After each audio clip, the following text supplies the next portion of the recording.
President's, his address to the nation about his 120 days, social contract. We'll be talking about that today, so of course you can stay tuned for that. But for now, let us just take our time for our motivational quotes for today.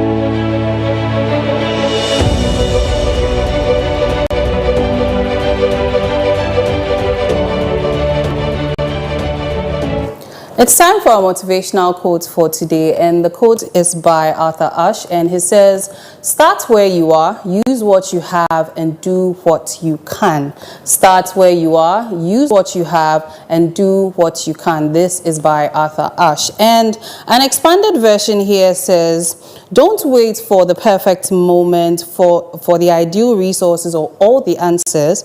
Rather, today, right now, is the best time for you to take a step forward. Whether your progress is small or bold, it matters. And you already carry within you the tools, the talents, and strength to begin.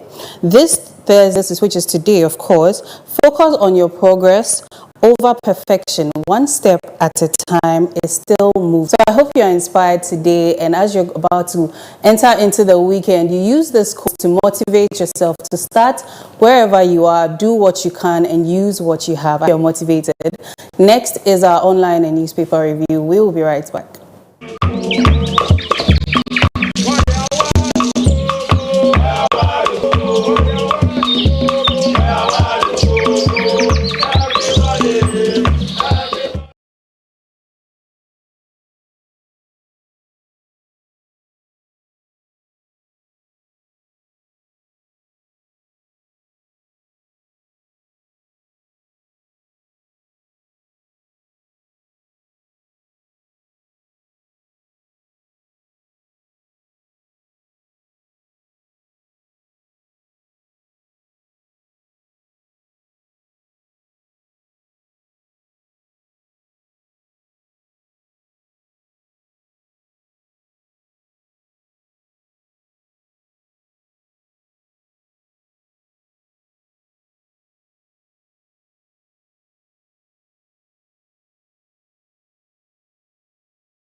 To the Koko Digest Morning Show. If you're just tuning in, this is the Koko Digest Morning Show, and we're about to have our online news review. And I have two of my co-hosts here with me, and they are in the persons of Mr. Clement Yabankwe and Mr. Nanaya Asari. Good morning, gentlemen. Good morning, Ara. Good morning. How are we doing? Clement, you're looking sharp. I'm sure you're very well. And I'm very well. I'm a little broken-hearted because yesterday my team struggled and got to the semi-finals of the Champions League, only to be beaten by PSG. We thought Thomas Partey was coming to save the day, but obviously Partey was there, but there was no party. Well, that's so that's where we are at the moment. Better luck next time. Oh yeah, so Barca and Arsenal. Yeah, last week Nana was here jubilating and it was like kind of. I mean, like you would usually say, the Bible says there's time for everything. Exactly. A time to be happy and then a time to cry. So yesterday the sports producer was crying, and today the sports presenter is also crying. I think we'll get into that. His eyes are even swollen, we can see. Yes, so Clement, be careful. So what is trending? I know our president addressed us yesterday, so can you give us a few things you picked up from our president's, should I say, State of the Nation's address? What is trending? So I'll start from the sporting point of view before we enter into more serious things. That is to say, the president's address on his 120-day social contract, which the 120 days expired on May 7th, which was yesterday as well. But then, what is trending right now? When you social media, all you're seeing is the Champions League. What happened on Tuesday? Dramatic turn of events. Barcelona faced Inter Milan at the Stadio San Siro in Italy, and Inter Milan took the lead, 2 early goals, and we all thought it was over for Barcelona. Barcelona came from behind to actually come draw level, and then in the 84th minute, Barcelona scored another goal to put them ahead 3-2. So everyone was also jubilating. Yes, Barcelona are going to the final, only for a 37-year-old to score his first ever goal in football. Happening in the 93rd minute to shatter Barca's dreams. As well, thereafter, someone whose grandfather or grandmother passed on 2 weeks ago came on as a substitute called Retegui, and then he came to score the winning goal for Inter Milan and closed the game. He dedicated the goal to his grandmother once again, and that was his heart. Barcelona didn't qualify to the Champions League final. Inter Milan did. Yesterday, we were all hoping that since Thomas Partey has come back, the Arsenal's midfield will be boosted to meet up and push PSG aside. Okay. But PSG were quite the superior side. Deservedly had to qualify to the final of the Champions League. So yesterday, Arsenal lost by 2-1, 3-1 on that altogether, and that was what happened. So if you're seeing Thomas Partey trending on social media, then these are the reasons. If you're seeing Arsenal trending, then these are the reasons. So these are where we are starting our trending stories. Let me actually take the dagger out of my heart and bleed a little, because yes, I still pain. So yeah, that's how we are starting the trending news today. Clement, I don't know whether you have any other thing. Oh, but for sports today, I'm good. I think you've actually established the point. Yes, it's quite unfortunate for Arsenal and Barca. I think Arsenal they did a lot of analysis that whenever I was following one analysis. He said whenever a Pope died, an English team, the likelihood of it being a Champions League was very high. So they were thinking that Arsenal was going to. What they didn't consider was that whenever the Pope dies, and the Champions League final is played in Munich, a team that has never won the Champions League wins it for the first time. But then Arsenal has not won it for the first time. PSG has also not won it. So when you look at the balance of things, I think we are still in order. I think PSG are favourites to win it now. Oh, great. So that is sports trending news. And when you go there, a lot of them are crying and they are bets and almost say I told you. But we pray and we hope for the best next time. Yes. Another trending issue happens to be President Mohammed's 120 days social contracts promise, or the promise he made to Ghanaians. He came to tell us what so far so good he has done. And I think he set a thing for himself. Now, should I say a marking scheme? Yeah. Or yes, he has also presented to us a marking scheme. So based on the marking scheme, you are supposed to mark whether it's going to be 100% or 50% or 80%. Yesterday, we could see a lot of media houses, a lot of online platform marking the president based on their own point of view, of which Clock TV, we would go into details, as I was saying, on Tuesday to get more details, and we are going to mark the president based on what he has done and what he has not done, God will, on Tuesday. But today I'm just going to touch a little few of it. The first is supposed, we all should understand that, yes, it was a promise. A social contract, we are bound by it, but some or one or two things might come up that due to one or two things he might not be able to fulfill. Yeah. But looking at the 25 things he listed, at least likelihood he was able to touch about 20 to 22 of them, completed close to 16 of them, 18. and 18, okay, uncompleted ones are there, and the ones he has not been able to touch on is also there. My concern is supposed to be with the 24-hour economy. I just want to touch on briefly. He gave an update on that because that was their, let's say, that made a change for them to come to power. Yeah. So if it did, then what is the progress about that? He said in his contract that they'll be able to establish the legal framework for 24-hour economy. And this is what he said. Yesterday, he said 24-hour economy secretariat is collaborating with what we call the Development Bank and the Ghana Investment Development Bank to look for funding, that is financial pillars for this very program. And the other aspect is that Cabinet has approved the review or amendment to the Ghana Investment Promotion Center Act and also the Law Act to include specific clauses regarding 24-hour operation in the country. He also made mention that we have some organizational or government entities who have already started the 24-hour operation. He talked about the first, where now you can get your passports done within 24 hours if you visit the head office. He also talked of DVLA, where he also mentioned that they've already started our process to an extent that they'll be establishing another center of DVLA activities at Adenta, which is going to run 24-hour onwards. He also talked of Ghana Publishing Company, which they've already started 24-hour service. He made mention of what we call the Ghana Investment Fund, that they've also started 24-hour economy. These are the few things he also touched on. He said that the Youth Employment Agency, they are also coming out what we call the Graduates in Corporate Support Program. Graduates in Corporate Support. The whole intention is to help the graduates who are working to get work done in some other sectors, and this is all about the 24-hour economy, and the target is to employ close to 20,000 youths in our economy. And the aspect also I found another interesting was the aspect that the Youth Employment Agency is also having or they are collaborating with the security agencies to employ close to 23,000 youths in the aspect of security agencies, all in the name of 24-hour economy, because the security needs to be tight, because even during the day, we know what happens. So during the night, too, we need to get security tight. He also made mention of the tariff, that's electricity. They are speaking with the PURC to make sure that we give relief to people who work within that time frame.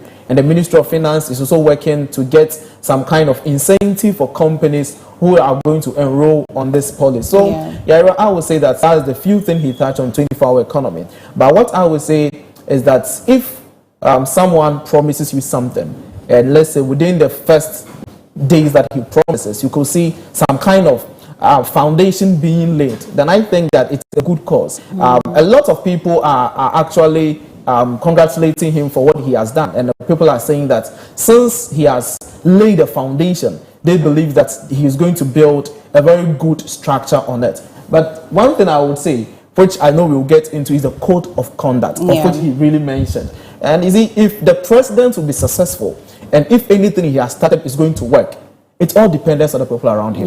I think there's even a saying that a platoon is only as effective or as good as its leader. So yes, you're hitting the nail right on the head. So I also like the fact that certain issues that seem to have been swept under the rug were raised. You know, inquiries were, I think, what's the term? Is it committee of inquiries have been commission of inquiry. Commission of inquiry, sorry, thank you, have been set up to delve into these issues, some of these election issues, various polling stations and constituencies or districts where people lost their lives, settles that we heard of and then they just fizzled out into thin air, are also going to be investigated. Our very popular swimming pool issue is also under some sort of scrutiny and things like that. Like, that's what you came to this set and called the swimming pool. And came, right? He mentioned some few things that he was going to do. So 120-day contract, social contract is the main umbrella under which it's all under. Yeah. But when you look at them, some of them he gave himself just 14 days. Some of them he gave himself 90 days. Yeah. And those are the ones that we can actually say that he's actually ticked all the boxes and he's done them. Others are social contracts. All are social contracts, but others are supposed to sort of be humanitarian. Yeah. Most of them, social interventions, that is, most of them have not yet been fully fulfilled. Because when you look at where government is at the moment, government fiscal policy is that they are not spending so far. You can see that all the drivers of the economy are pointing to the fact that government is being very prudent in its spending. Government is not overspending. Government has not touched its purse to pay contractors, to pay some of these workers. So now that goes to say that out of that, if you should actually open up to see that out of the 26 promises that John Mahama actually mentioned that he was going to do, the 18 that he's achieved, when you take out the social interventions and the fact that government cannot pay for these at the moment, then you can actually mark him and say that almost all the things that he said he has to do, he'll do. I have the social contract on my tablet here. And then he mentioned that the first thing he was going to do was to nominate within the first 14 days the complete list of cabinet ministers for parliamentary approval, which he did.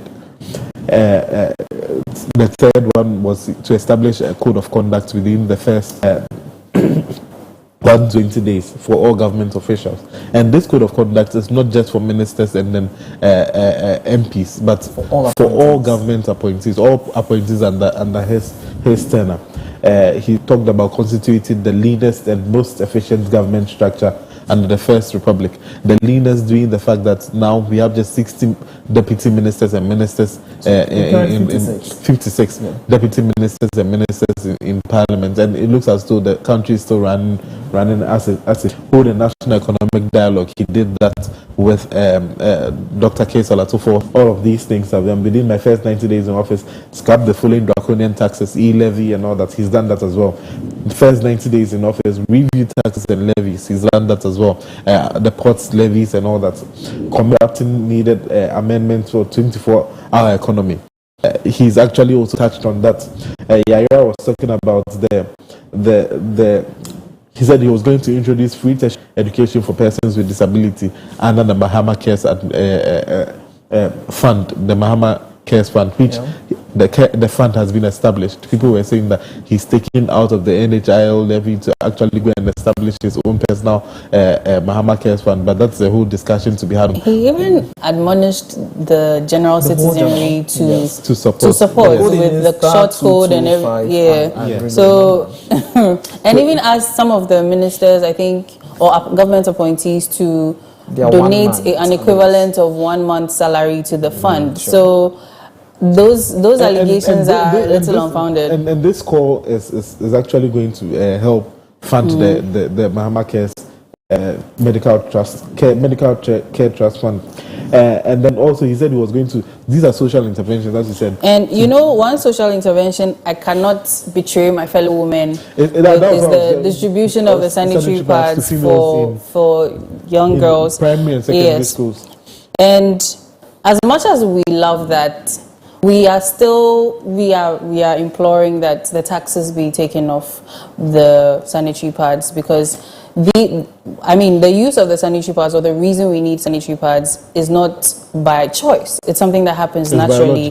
So it's because it's more of a luxury tax than an actual needed tax. So this is a step in the right direction. It helps a lot of girls who do not have access to these things, because it got to a point where the cost of one sanitary pad, the price had just shot up within a very short span of time, and it was even shocking to us, even those orders. It became a big issue, because how from here to here, you know, and for young girls to be able to have access to that, it's great and everything, but in the long run, how sustainable is such an endeavor? So talking about sustainability, Clement, before you come in, when it comes to these things, now what drives up the cost is the import duties and all that cost. There's a luxury good, and there's a luxury tax on it as well, not as a necessity supposed to be seen, because it's a biological trait and not something that you do by choice. So, but then the issue now comes. The issue that comes with this particular one is that there are different brands, different types. People tend to go for, I only mention brand A or rather than brand B. Yeah. All of these have cost implications. But if you want to actually drive it down to the core, I think we are capable enough to produce some of these things. Yeah. Because earlier and even way before, 50 years ago, we were when Kwame Nkrumah was in power, he set up these plants, but none of these things have come to the fore. So maybe we need to go back to the drawing board. Yes, but Ghanaians have a tendency to name the Sandwich Muhammad pad. I just have a feeling that's something to be called soon. What I would want to say, the president made it clear that it should be procured in Ghana, locally sourced. It shouldn't be something that is going to be imported and bring it to the country. So it's a good thing, but we are looking. My major issue is how they are going to disperse it. So yesterday he made us understand that GES through the regional, through the district, then it goes down. We know how this country runs. We know how things go. The reason be that we have a youth group, and I am the lead of a youth group. We donate sanitary pads to schools. When we go, we don't give it to the teachers. Not that we don't trust them. Sorry. But we give it to the students before we leave the premises, because there is a lot of perception out there. Yeah. So we are concerned about how these things are going to be dispersed. Let it get right to the students. Yeah. You shouldn't give it to the headmaster or we know what happened. Yes. There should be a database actually of even the students or girls. I think they say they are collecting age, all that so that everybody you come you may be like a queue and just come and pick up what you need and go. Your name is ticked, so that there isn't the issue of it's been given to the schools, but then tomorrow we'll see on social media these young girls and the pass they brought, we didn't get it, we didn't, you know, those things, because it's been happening. Because the president said basic school are going to have 3 pass. Yeah, for the term, yes. And the senior high, they are going to have about 6 for the 3 packs per person. Yes, per person. Because each term is about 3 months. Yes. So each month you're going to require. Not to go out on a limb, but what happens during the vacation? Some people will say, why didn't he provide for the vacation? But then this is where, you know, it's as though, you know, like the saying, someone helps you, you put it on your knee, and someone helps you put it on your head. So now, if... Before you finish, how many standard are so the standard number in the packet is about 12. Yeah. Now, each girl has a different number of days on their cycle. That's a whole different... But on the average? On the average, you may need 1 a month, because based on how many times you're going to change, which advisably should be about 2 or 3 times, multiplied by the number of days you're going to need. So yes, 1 for a month is adequate. But for the vacations and things where the young girls are at home, this is where the burden of buying sanitary pads for your daughters for the whole year has been cut in about half. Exactly. So at least parents can also provide for their children at that point. Because 3 months for and even period. For primary school, you know, 3 terms. Yeah. So 3 months each, that's 9 months. That your child has at least 9 sanitary pads for 9 months. 9 out of the rest of the 3 months, I mean, it should be and the whole doable. intention is because of education. So if you notice, it's basically for you to get education, access to education. Yeah. So if you're on vacation, your parents should take care of that. I think for this conversation, we will need a whole segment one of these days. So let's let's get into the newspapers quickly. Okay, I was just getting into what you were talking about some of the things that he's done. So I was just mentioning the 18 things that he's actually done, which included the covering of the. He said that he was going to set up a commission of inquiry to talk about the collapse of indigenous banks, financial laws, illegal printing of money, 58 million scandal, and all that. So what I was driving at was that 18, the final 26 that he's completed at the moment. Bearing in mind that government has not started spending yet, then I think it's something laudable that we should commend him for. Yeah. So I think we will have a segment for this very soon where we can delve into it and you can send all your comments, your sentiments. Please be decorous as always. Let's go into our newspapers. What do you have digitalized?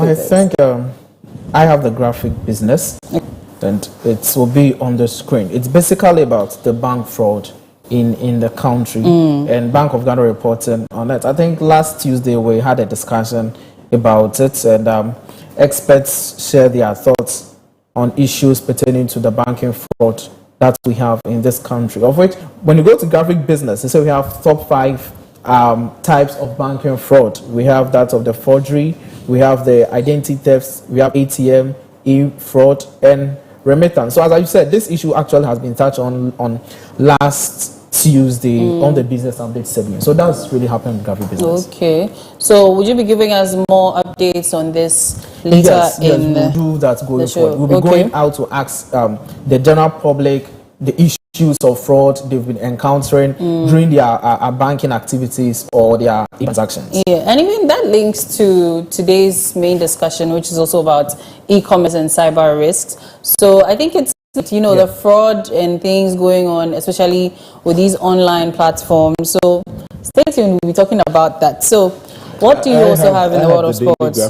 Daily graphic, and then this is sort of reiterating what we were discussing earlier. This one says Mama fulfills 72% of 120-day pledge, and that's how Daily Graphic are actually marking 72%. And this is it B plus?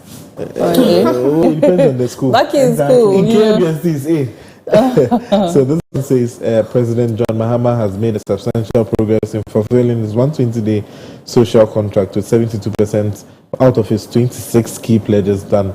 This one says that Mahama's government shows promise but challenges loom, which is on page 13 of the Daily Graphic. And also government has pledged to fund pollutant removal from rivers and farmlands, which is also page 13. I'm sure it all came from the address that Mahama gave yesterday. And MPs demand action on Odo River encroaches. Now, the members of parliament, the Odo River, if you popularly take the circle and you see what's happening in there, it's an eyesore. So they are demanding action over Odo River encroaches. It was removed just before the NDC or Linda Oklu was sworn in as Greater Accra Regional Minister. Just as she was sworn in, we saw that people have started setting up wooden structures along the banks and along the river waterways, and the MPs are demanding actions. So yes, it's basically about all these things, and we also talk about payment of taxes as well. Admonition us to pay our taxes so that the government will be able to fulfill its mandate. Wow. So I'm sure as the evening ends, I'm sure there'll be more news on this, more details. But do feel free to send in your comments to our WhatsApp number displayed on your screen or onto our Facebook and YouTube live stream. We will be glad to read them out loud. So I just remembered one trending story, and I really wish the lifestyle host was here. She would have taken us into detail about the Deborah Serum Adabla issue, where she was given a bench warrant to be taken to prison for 45 days for speaking against the judge that was on her case. You're gentlemen, I'm not sure you know the issue. We actually know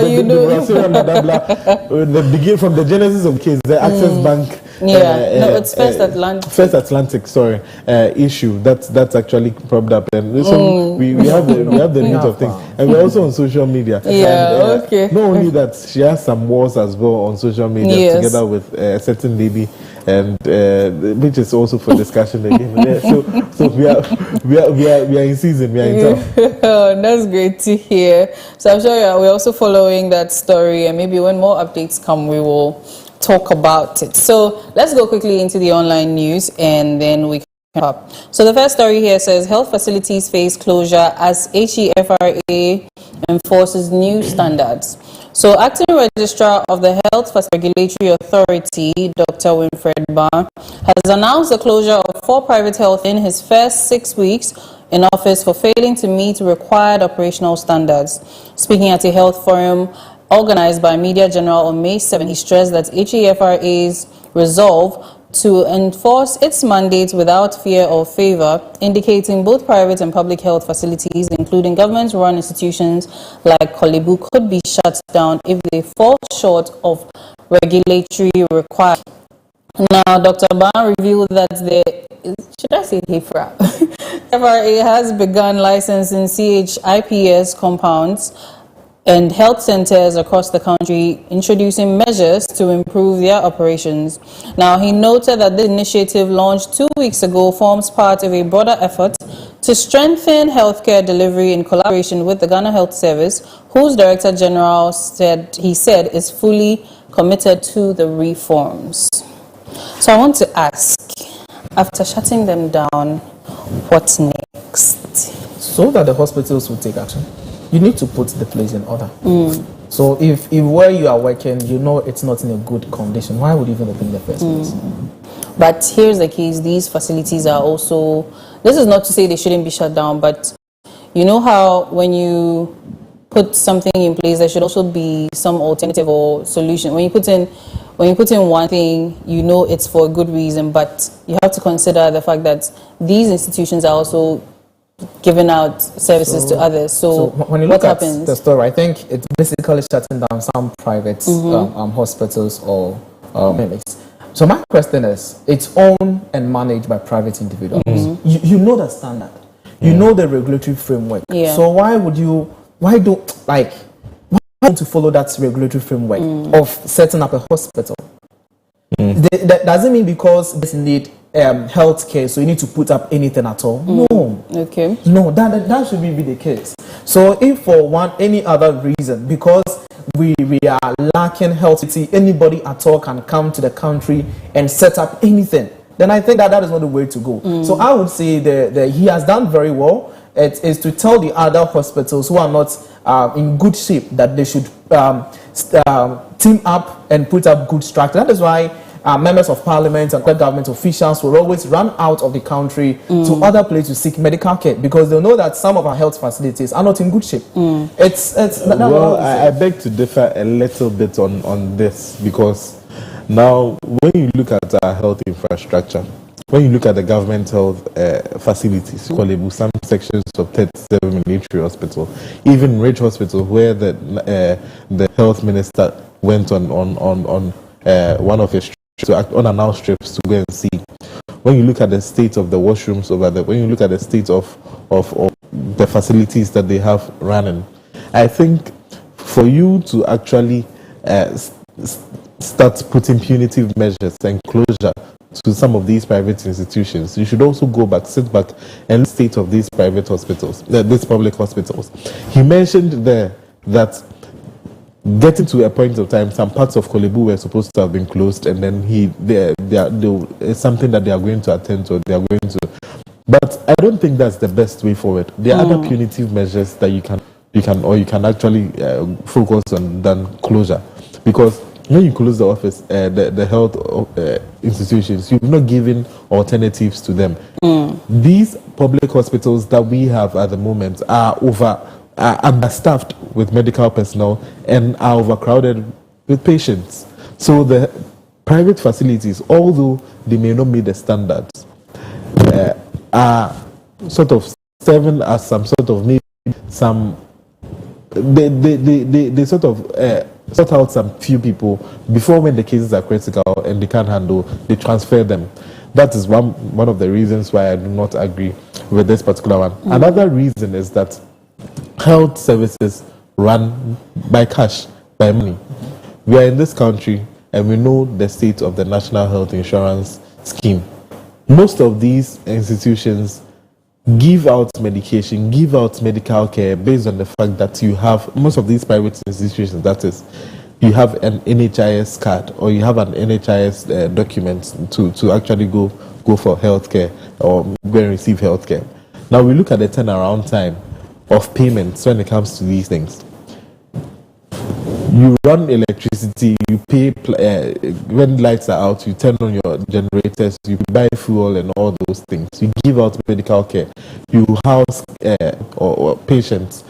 But when it's time for payments of these things, your premiums by the National Health Insurance, NHI scheme and its embodiment, they do not give you that money. So which money again are you going to use to pay your staff? Which money again are you going to use to because most of them are running on loans. When you get a loan, by the time the money comes, then the money is being paid by the NHI, is not surcharged. It don't come. So you've gone for a loan which is being paid. You are paying interest on when you receive your cash, paying it out to the bank just like that. And you are running a business at a loss. So if measures are not put in place for humanitarian purposes and then also for financial purposes for these private hospitals, then I don't think closure is the best time. I know he was mentioning that it's his first 4 weeks and then he's closed down over 25 or 36 health facilities. But even with that, I want to ask,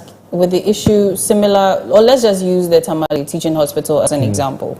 So in the time our health minister went there and all that happened, if it was this official who went there, saw everything that happened, decided to close it down, what happens to the people? So let me come in. They will not just close it down for realizing one or two things.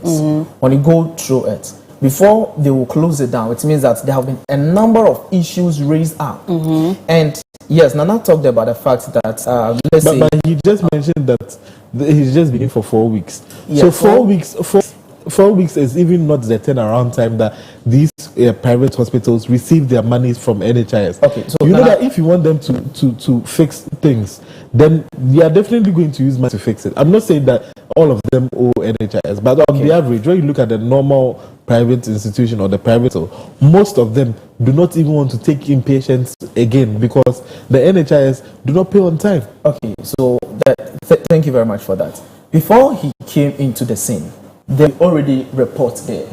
Nobody will just come into the scene and just start things just like that. They will be reported. So based on what the information he has, that is when he takes the necessary step.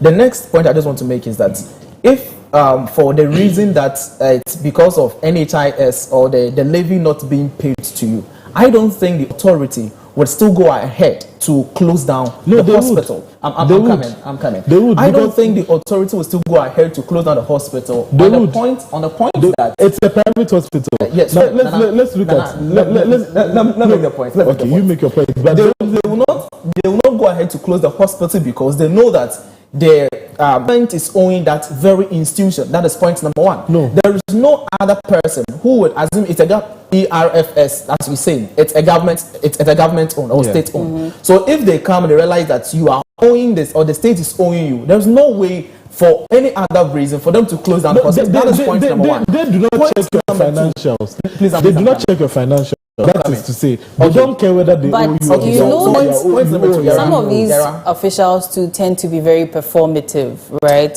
So this is not to say, this is not an indictment on our official, the HAFRA's leader or something.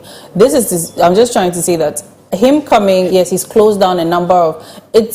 To people, it looks like he's working. Yes, I've done but it. If we want to dig deeper, no, you see, when you go to Kolebu and you look at the people lying on the floor receiving medical care, and there are no beds. Close those places why are you first. shutting the place down rather than finding solutions towards you want to close those places first? Let's listen to Kevin. Okay, so the point is, when the parliamentary committee on health visited a number of government hospitals, they went to Ho, and their reports from Ho teaching hospital is that Ho is doing very well because management are not waiting for the government to bring in fund, and they have even used their own management or source of funding, the internal generated fund, to set up other facilities. When you go to other places like the Koforido, they came out with the same report, unlike other few places. What am I trying to say? I'm trying to say is that the examples they are given. Let's let him land. Can I finish? So the whole issue is not about because government has not paid or because fund is not coming. It's about management issue. But these are private hospitals or two too. issues.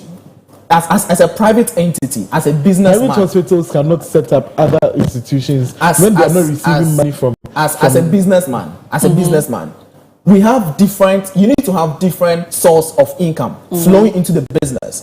So if you realize that left A, the source of income coming from left, we should look for other alternatives. The source of income is to get money from treating the patients that come in have NHIS cards. You cannot say you not treat them because they have NHIS cards. There are some private hospitals that don't even take NHIS. Exactly. You need to use the private insurance. So the point is, let's get to know whether this private hospital closed down are associated with NHIS. Most of them are. If they are not, then there are other internal issues that we are not privy to.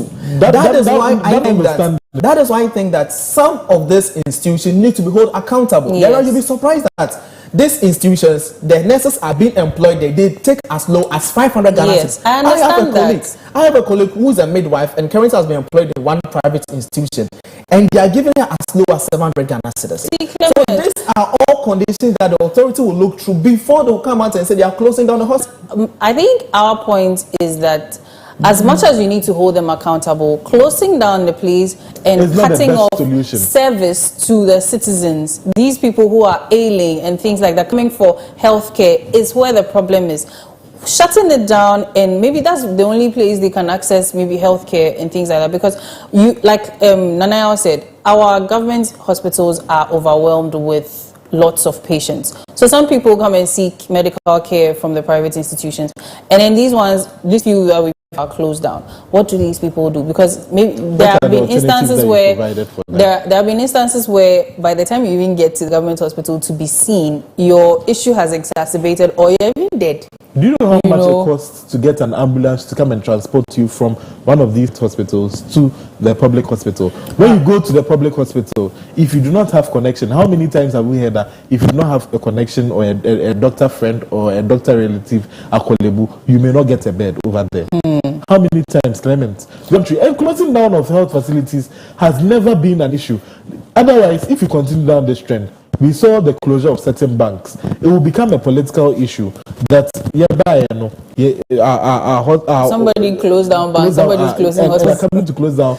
This issue is pretty big. It is taking all our time, but we need to talk about the ministerial code of conduct a little, touch on it for our viewers. So I'm really sorry. I know you've gotten very passionate about the conversation, but because it's healthcare, we have to do what we do. Nana, how do you go to a facility where the condition itself is not the best? How do you now get the health care you need? If the facility itself has, because doctors attend to patients. We'll take this backstage. Let's go to our ministerial conduct, and then let's touch on a few things. I think the very key one I like is the interest of family and personal friends. I don't know if we should divide it. So who will take transparency and accountability? And I think they'll just put that on the screen. Okay, can we have that on the screen? It's pretty lengthy. I'm not sure we can read everything. Can we have it displayed on the screen, please? Okay, so yes, the very first one says the interest of family and personal friends. So public perception is a critical factor in maintaining trust and ability in governance. A conflict may arise if a minister's family member or personal friend derives or is perceived to derive some personal, financial, or other benefits from a decision or action by the minister or the government. Hence, the minister must, when acting in his or her official capacity, exercise caution to avoid a situation that provides some special benefits to a family member or personal friend, and this includes but is not limited to interceding on his or her behalf in official matters or recommending them for government appointments or opportunities. 2, avoid participating in decision-making processes that directly affect his or her family members or personal friends. If we were just talking about who you know, Exactly. even with the hospital issue, and for the fact that our president has come out to something like this in a country that it's about who knows you and who you know, it's it's a good thing. And I would say this is just a red line. To school, and after examination, we have those who are under the red line. It means you failed. Those above, so this is actually a red line for all the ministers and appointees. Not only ministers, but all appointees. That's what the president said, even including the president and the vice president. And when you listen to the speech, he made us understand that students even recommend a relative of yours for a position. And we realize, please, I'm coming. And we realize in previous governments, the reason why they had a whole lot of issues is as a result of this. That people are talking about nepotism, you are bringing your family, you are bringing your a lot of here. people were wanted to be the presidents. Goro boys, I know we have a lot of CS coming in with all these such issues. So if the president is saying this, it's a good thing. Yeah. It's not only your family who are capable. That's a gospel truth. Not your family who's capable. More before for NDB. Yeah, we can move on. Thank you so much. So let's go to okay. When it comes to the 120-day social contract, I have like a summary of some of the things that he's actually mentioned. One of them, which I think will intrigue Yaira you very much, is the fact that Deloitte and Touche are investigating the big swimming pool that yes. he talked about, and then the president expects their results or their findings to be out by end of the month. Yeah. So there's also concerning the ban on mining in forest reserves as well. On March 20, 2025, a legislative instrument, LI 2462, was presented to Parliament to amend environmental protection in mining in forest reserves. And that this particular amendment, when it's approved, even the president will not be able to grant mining leases. And even I think they're scrapping up the ability now anybody to mine in the forest reserves. Yes. Yes, and then also Sputnik scandal. The minister. We mentioned that all these issues are going to be investigated, even the closure of some of the banks and things like that. The scandal too is going to be investigated as well. So the next ministry, and then so much he actually summarized and said that on accountability, he said that I've left my appointees in I'll bring the hammer down swiftly if strongly if they breach any of the provisions in the contracts that he's actually the code of conduct document. Okay, so yes, still on the transparency and accountability, we have another one to be displayed. So yes, this one says the minister must uphold the principles of accountability and transparency and ensure that they are not compromised in the performance of his or her duties. The minister must make decisions and take actions that are in the best interest of the people of Ghana and must do so in an open, transparent and accountable manner. Yara, I think I would always come to this. When you look at the second sentence of what was displayed, if producer, they'll get his part back. The minister must make decisions and take actions that are in the best interest of the people of Ghana. So anything that the minister is going to do, he should make sure that it's in the interest of the country, not in the interest of the minister. So all these things is just to shape them. Let them know that everything you are doing, if not for Ghana, you wouldn't have become the If not for Ghana, you wouldn't have become a member of parliament. So why then would you like to use other avenues to accumulate wealth for your own self? So we just want to tell the appointees of President John Dramani Mahama, for him, he said, whoever you are, when you flout the laws, he's going to deal with you. So whatever you do should be very transparent, especially members of parliament. Let the ordinary Ghanaian know what you are doing. It's surprising that after elections, some members of parliament have not been to their constituencies. And you don't know, some of them don't know where they are. You get it? So they will come into the scene when there's another election. This is when the president is telling them that they shouldn't do that. As ministers, always make sure everything is clear to your people. Yeah. So even at the top of the ministerial conduct, I think the third, is it the third one? Yes. The minister must ensure that his or her official position or official power is not used improperly to his or her personal advantage. And it reminds me of what we were talking about on Tuesday about how some of these officials in government, do you know who I am, and things like that. And for our president to come out with this, okay, let me even just take everyone through it. So it starts with the minister is held to the highest standards of conduct in his or her actions, including those directly related to his or her functions. Hence, the minister must 1. Seek to advance the common good of the communities he or she serves in recognition that public office involves public trust. 2. Ensure that his or her official position or official power is not used improperly to his or her personal advantage.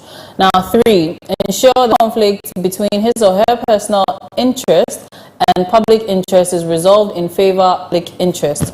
4. Act honestly in a manner that maintains government's integrity, objectivity, and impartiality. Then we go to the next set.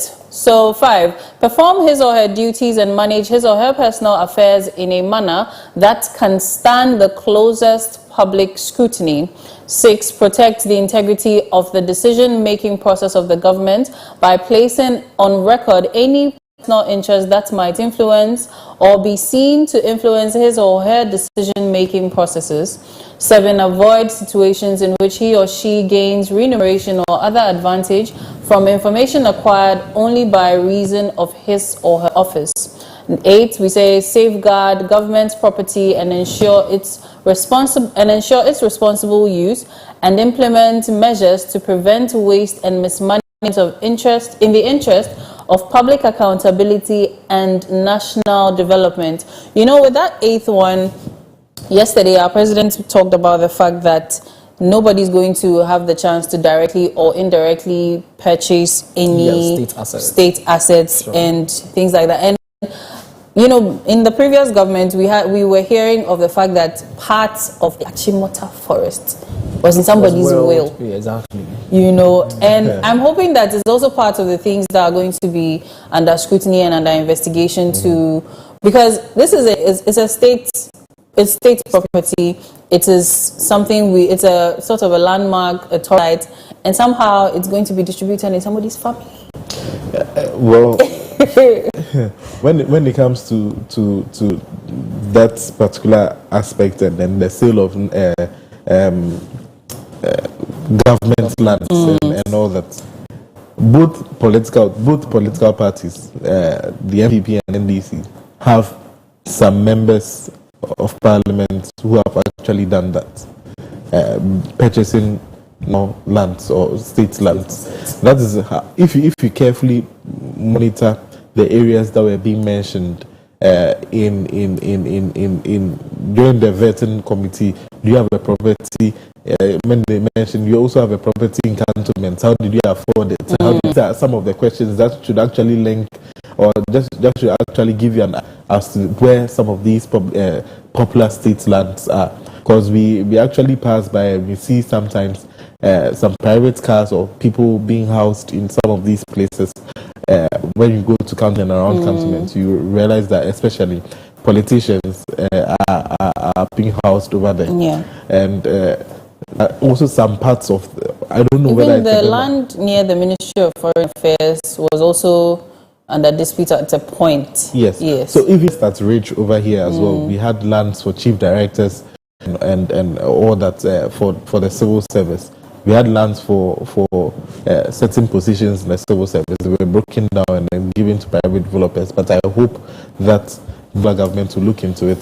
So when it comes to the sale of government lands, Party A, Party B have all. But it's very good that it shows what Mahama has declared now is showing that he is actually committed to the cause of putting a stop to these things, and it's another feather in his cap. Yeah, so let's take a few comments, then we wrap up. Honestly, today should have just been the newspaper review because there's a lot to talk about. There's a lot I've not even talked about. Even on what we I've will prepared spread here. it out over the months. So we have comments here. Ogatimi says, "You are looking good, Nana Clement. I'm happy for you, and you are really doing well. Keep it up." Then HM Joe says, "You guys are looking cocolicious." Thank you so much. Then HM Joe again says, "So who watches the one in these instances? I believe a separate or independent entity should be given the role of the watchman." Yeah, but that watchman would have to be paid as well. So it is us. Yes. It's us. And who even watch over the watchman? Yeah. There's another issue there. So we have to be citizens. Exactly. Because in Not the end, spectators. God is the only truthful, and And all these people are going to be influenced one way or another. I'm so happy that Clock TV has brought to viewers the ministerial conduct, because this would have been a document to the ministers and appointees, of which ordinary Ghanaian wouldn't know what is in it. Yeah. But we are using this platform to educate them so that if a minister or an appointee flouts this, you can hold the person accountable. That's what the president said. If there is any issue, just call the office of the president and report. And they're going to hide their identity, and they will deal with the person accordingly. Okay. So one of the things that I've taken from this particular code of conduct on everything, as well as the judgment by the Supreme Court on August 12. Now, it is all based on public perception and trust. Sure. Everything in and around is based on public perception and trust. But my key takeaway is the fact that he mentioned that we shouldn't, if you had not by 31st March, you forfeit 4 months or 3 months of your salary in addition to the 1 month. Okay. And then if by close of day, that was yesterday, if you had not also mentioned or declared your assets, you should consider yourself dismissed. So I'm waiting for the list of all those appointees who have declared their assets and those who have not, so that we can see whether he's an action man. So we'll Definitely. look at that. So this brings us to the end of our online news review. Next is the lifestyle segment, and Miriam and her guest.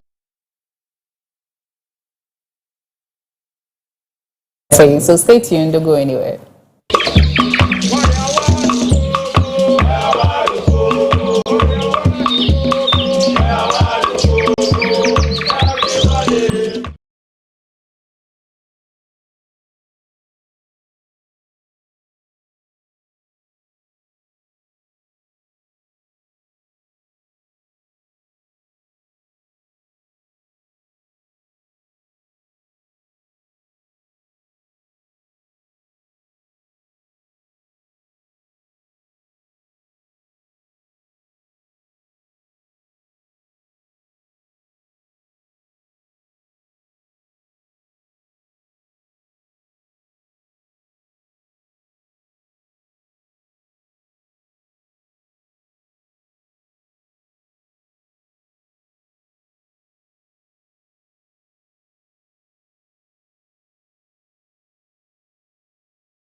And of course, you're welcome back to the Koko Digest Morning Show here on Clock TV. It's time for us to have, some form of entertainment because it is a Thursday morning, and just as we normally do, we want to entertain you. And most importantly, just because the TGMAs is just at the corner, and so we need to discuss something music. And today we are going to be talking about four, departments of our music industry, which is the gospel music. We are going to be having that interaction here in the studio, and I have with me two powerful four, personalities doing so well in the gospel industry. One prophet, and the other is an award-winning gospel musician. And so I'll introduce them shortly. But let me remind you that we're streaming live on Facebook, on YouTube, and we are also on GoTV channel 184. And so you can send in your comments to us via our streaming platforms. Our WhatsApp number will also be displayed on the screen, and you can send in your comments as well. So let me get straight into introducing our guest. The first one says he's a singing prophet. He's been on the show before, and his song was what we just saw, Pressing On, and he is Daniel the Singing Prophet. And moving to our next guest is the award-winning gospel musician. She's a songwriter, an evangelist. Basically, she wins souls for Christ. And before I mention her name, let me sing a line of one of my favorite songs.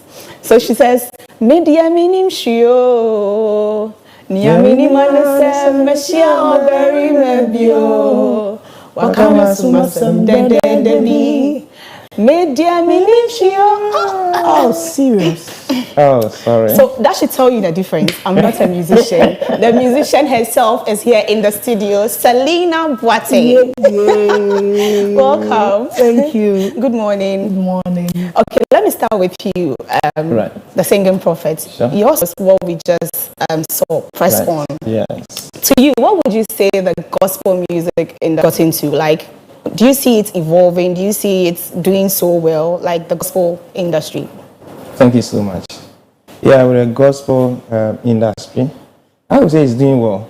Because people have asked me this question before, but I always say it's part of the Christendom business. Okay. It's part of the evangelism core Okay. for all Christians. So, in as much as we see our fivefold ministry every day, the pastors, the apostles, the teachers. Okay. Likewise, gospel music is always there. Okay. And it's part of the Christendom business, as I said earlier. So, in as much as you see them always preaching, gospel music is also always ongoing. But some people have raised concerns about the fact that now it is no more like a ministry, it is business, the gospel music. Do you agree with them? God's work is business. Okay. God's work is business. It's not work as usual. Okay. You need to invest everything that God has endow you with into it. Okay. But if you see it as a business, that is where you'll be able to earn results out of it. Oh, okay. If you see it as an ordinary work, you will do it ordinary. But my personal business, when I'm running it, because I want dividend at the end of the day, I give you my all. Okay. So if you embrace it as such, that's how it's supposed to be. As Okay. a pure business, it's a God business. It's not a worldly business. Okay. Yeah. It's good you added the God. Yeah. So, Auntie Sally, I see you nodding your head. They said the singing prophet says it is a God business. Yes. What do you think about it? Yeah, I second to that. You see, God said something word, and He said, "Those who have taken my work, they will benefit from it." So whoever works for God will benefit from it. So it's a work. Okay. You have to put in a lot of effort to get something out from it. Anything that you put in money, you make sure you work hard to get an interest in whatever you are doing. So we just saw one of your music play, and you could see how beautiful the setup was. You, the individual, looked so, slightly flamboyant. Yes, you were shining in the video. Demure. So you could tell that a lot of investment has gotten into that. What other thing do you do to make sure that you are up there, like your music is seen as a business? We have a team. So they all have their part they play in our video, our songs, and everything. But to get there, it's not easy. We go in for sponsorship and all those things so that we'll be able to do our business. Now, when doing a video, gospel video, you have to put in almost 20,000. Wow. Yes. That much? Yes. And are you able to get, your money You back? get it back through now we are on all the digital platforms. So through the streaming and everything, you get it back. And through programs. When they invite you. So my brother, I second to him. It's a work. We invest in it. We put money in it. So we have to get it back. Yeah. Okay, so you have been in the industry for, I think, over 22 years. Of course. Wow. 2 decades and counting. And you've done a lot of, music, songs. I know you can't even mention some of them. We're even discussing that. But what do you think Ghanaians are doing differently that makes our music stand out? Because, over the years, some people have compared Ghanaian music with Nigerian gospel music, and sometimes we tend to say that they are doing better than us. But what do you think, in your own point of view, we are doing that makes us unique? You see, the way our lyrics are is different. Okay. When you listen to the Nigerian songs, you see they are using their Igbo and their language. We are also using our language. And also when it comes to performance, the ministration, let me use it that way, you can see it's on point. So when you compare a Ghanaian song to a Nigerian song, you feel the power of God in the Ghanaian song. I'm not saying yes, it's not spiritual. I get it. Yes, it's like I love listening to Ghanaian songs, especially like the gospels. So I will take this opportunity to tell all those watching us, love, especially the DJs, play the gospel, the Ghanaian, and also listen to Moving Forward, Medofopa, Minkumehu, Fabi Yesiri, name them. They are all sweet to listen to. So you will give us a line of one of your, songs. We've heard Moving Forward. Yeah. We'll hear a couple of songs from you, but businessman, you said the music is, business. So what do you think we can do as an industry to get more attention, towards that? Because if people do not stream your music, you will not get your money back. I think it's I will use multifaceted responsibility. And those of you who have had opportunity to be on the set, you owe us a lot of responsibility. Okay. To at least give us a minute or two. Like a movement has come. Okay. For somebody in my village to hear, depends on you. Okay. She may not get opportunity to visit my village. But on your set, it's everywhere. So people can send. Social media is everywhere. Everybody kind of have a smartphone. Okay. You can just log onto it and then you get access. So those on the set, those behind the set, everybody need to be part of it. Right. Even in our churches, our pastors, our reverend ministers, they have to embrace the gospel musicians in the church. Okay. Otherwise, sometimes somebody who had a call, you don't give the opportunity to exhibit the talent that God has deposited in the person. Tomorrow on the person will leave. You see the person here, then you say, hey, sorry. It's not so you're not giving the person the opportunity to demonstrate what God has given to the person.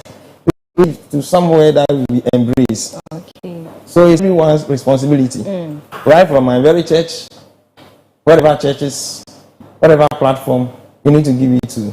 Okay, speaking about responsibility, I think it will be right if I give you the opportunity to give us a line. So if someone is watching us right now, the person will be wondering, Singing Prophets, okay, let's hear from you, a line or two. We want our favorite. Press on.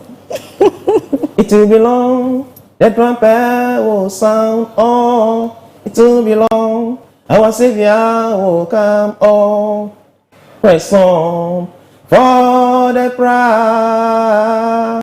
On the higher calling, song children of God, press on in your ring, press on workers of God, press on in your calling.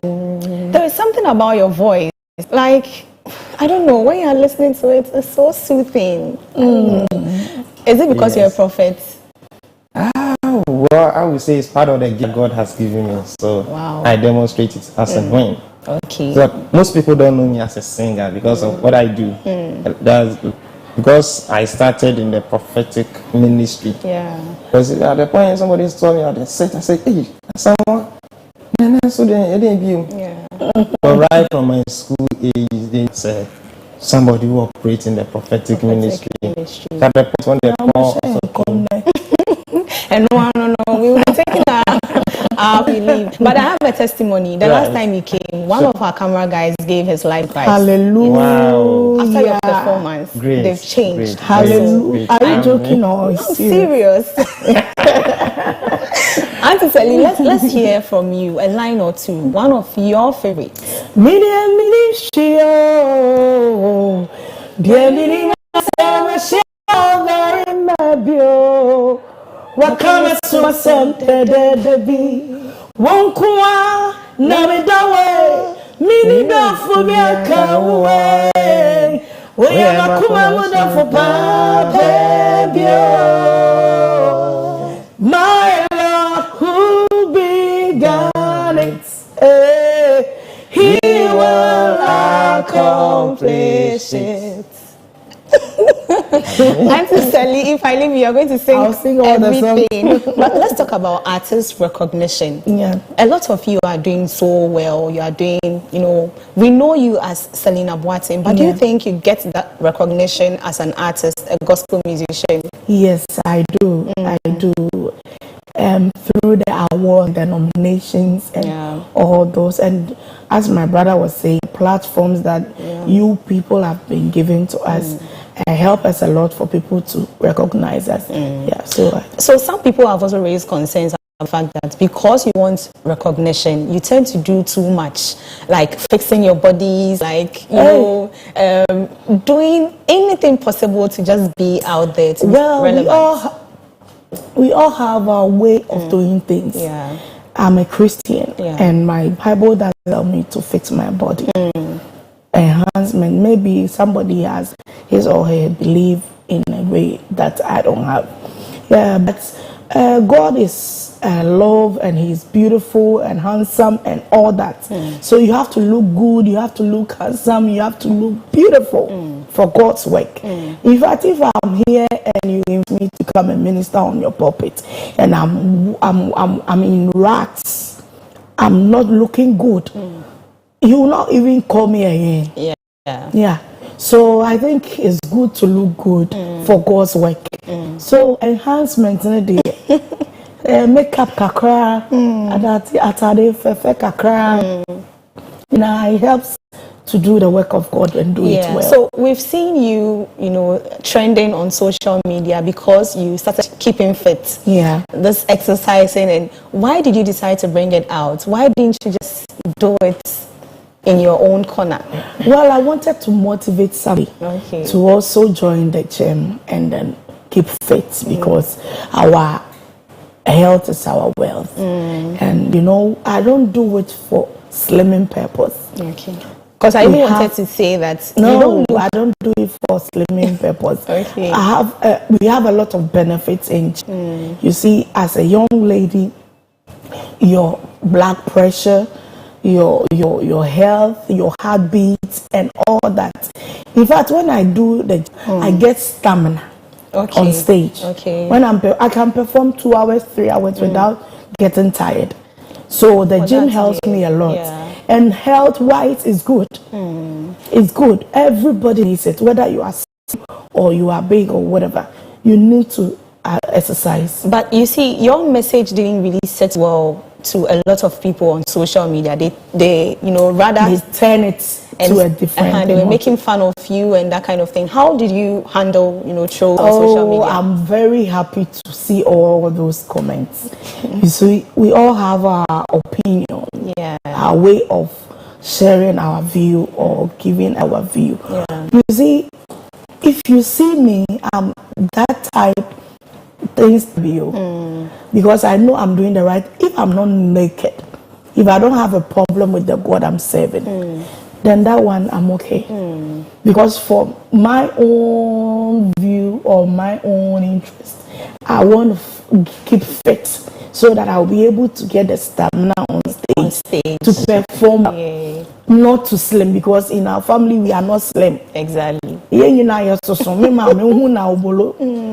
So I'm not doing it too slim. So it looks as if people don't understand me well. They think I'm doing it because I want to slim. So go and do it like the way this baby. And I will never go on under knife.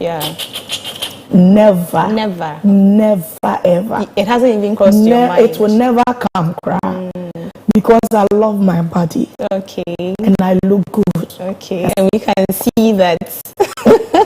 Anyway, let me come to singing. Right. To you, how do you also handle criticisms? Like someone can say that on your money day as a gospel musician, how do you handle situations like that? Thank you so much. To say me that the words are not my words. Exactly.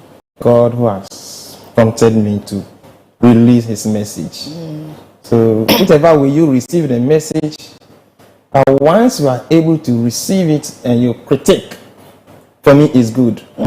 Because I want my message to reach out to people. So once upon a time you talk about it somewhere. Yeah. So I don't say with the it's good for me. At least the message has gotten to you. So I am nobody, just as my sister said. I'm given a mandate. I'm working towards my mind. Okay. Just at a point, you need to reflect, listen to what they are saying. Is there something that you should work out on it? Yeah. You analyze with your team. Okay, sweet. Whatever the case, you are doing it to get returns one way or the other. Yeah. So at least you'll be able to also engage with the people, listen to them, address most of their concerns. Then you'll be perfect. Okay, so do you have some of your songs on our streaming platforms? Everywhere. Everywhere. And are you active on social media? Sometimes I give it to my team to do it because I'm a busy person. Okay. I travel a lot. And the nature of my work makes me travel. I came just yesterday, far away from. Okay. So mostly I give it to my team to work on it. I don't pay much attention on it. Speaking about work, we've seen a lot of gospel musicians just sticking to their music. They don't do anything aside music. To you, you do your work and then you combine it with music and also the prophetic calling as well. How are you able to combine, all these two? How are you able to do that? I started my secular work before the gift of singing also came on board. Okay. So getting all these opportunities, I see as an avenue to also appreciate what God has given to me. So I need to apportion my time. Okay. That is why mostly you will not see me on set. So sometimes I'll be at the village, I'll be at the hospital, I'll be somewhere working. Okay. So I kind of align with the opportunity that I get. When I come to Accra, evening, maybe weekends, if I need to go to studio, I go. Okay. Somebody invites me to perform, I don't have the time to go. Okay. Sometimes when I assess, sometimes you also need the thing to move on. Press on. Yes, you need the thing to press on. Yeah. So evaluate. Well, like, okay, if I go right, it's bigger. If I go left, it's something appreciable. But then, comparatively, to not get there, so you need to sometimes do all those analysis and see the benefits. Okay. And you move on. Right. And so, Sally, do you also do the same? Or you are just a gospel musician? I'm just a full-time gospel musician. But as time goes on, I'll be doing business. You'll be doing business. Yeah. And is it fetching? Like you just? Yes, it's fetching. Oh, okay. It's fetching a lot. Okay. Yeah. So, listening to my voice, do you think I qualify to be a gospel musician? You are doing good. I'm doing good. You are doing good. Okay. So there's more room for improvement. More room for improvement. I'll come for coaching. Always available for you. I think because prophet wants to prophesy. Sometimes it's not about you. If God is calling you into the ministry, He prepares you. People I didn't have a voice to sing. Okay. You didn't see me joining in a choir or any singing group.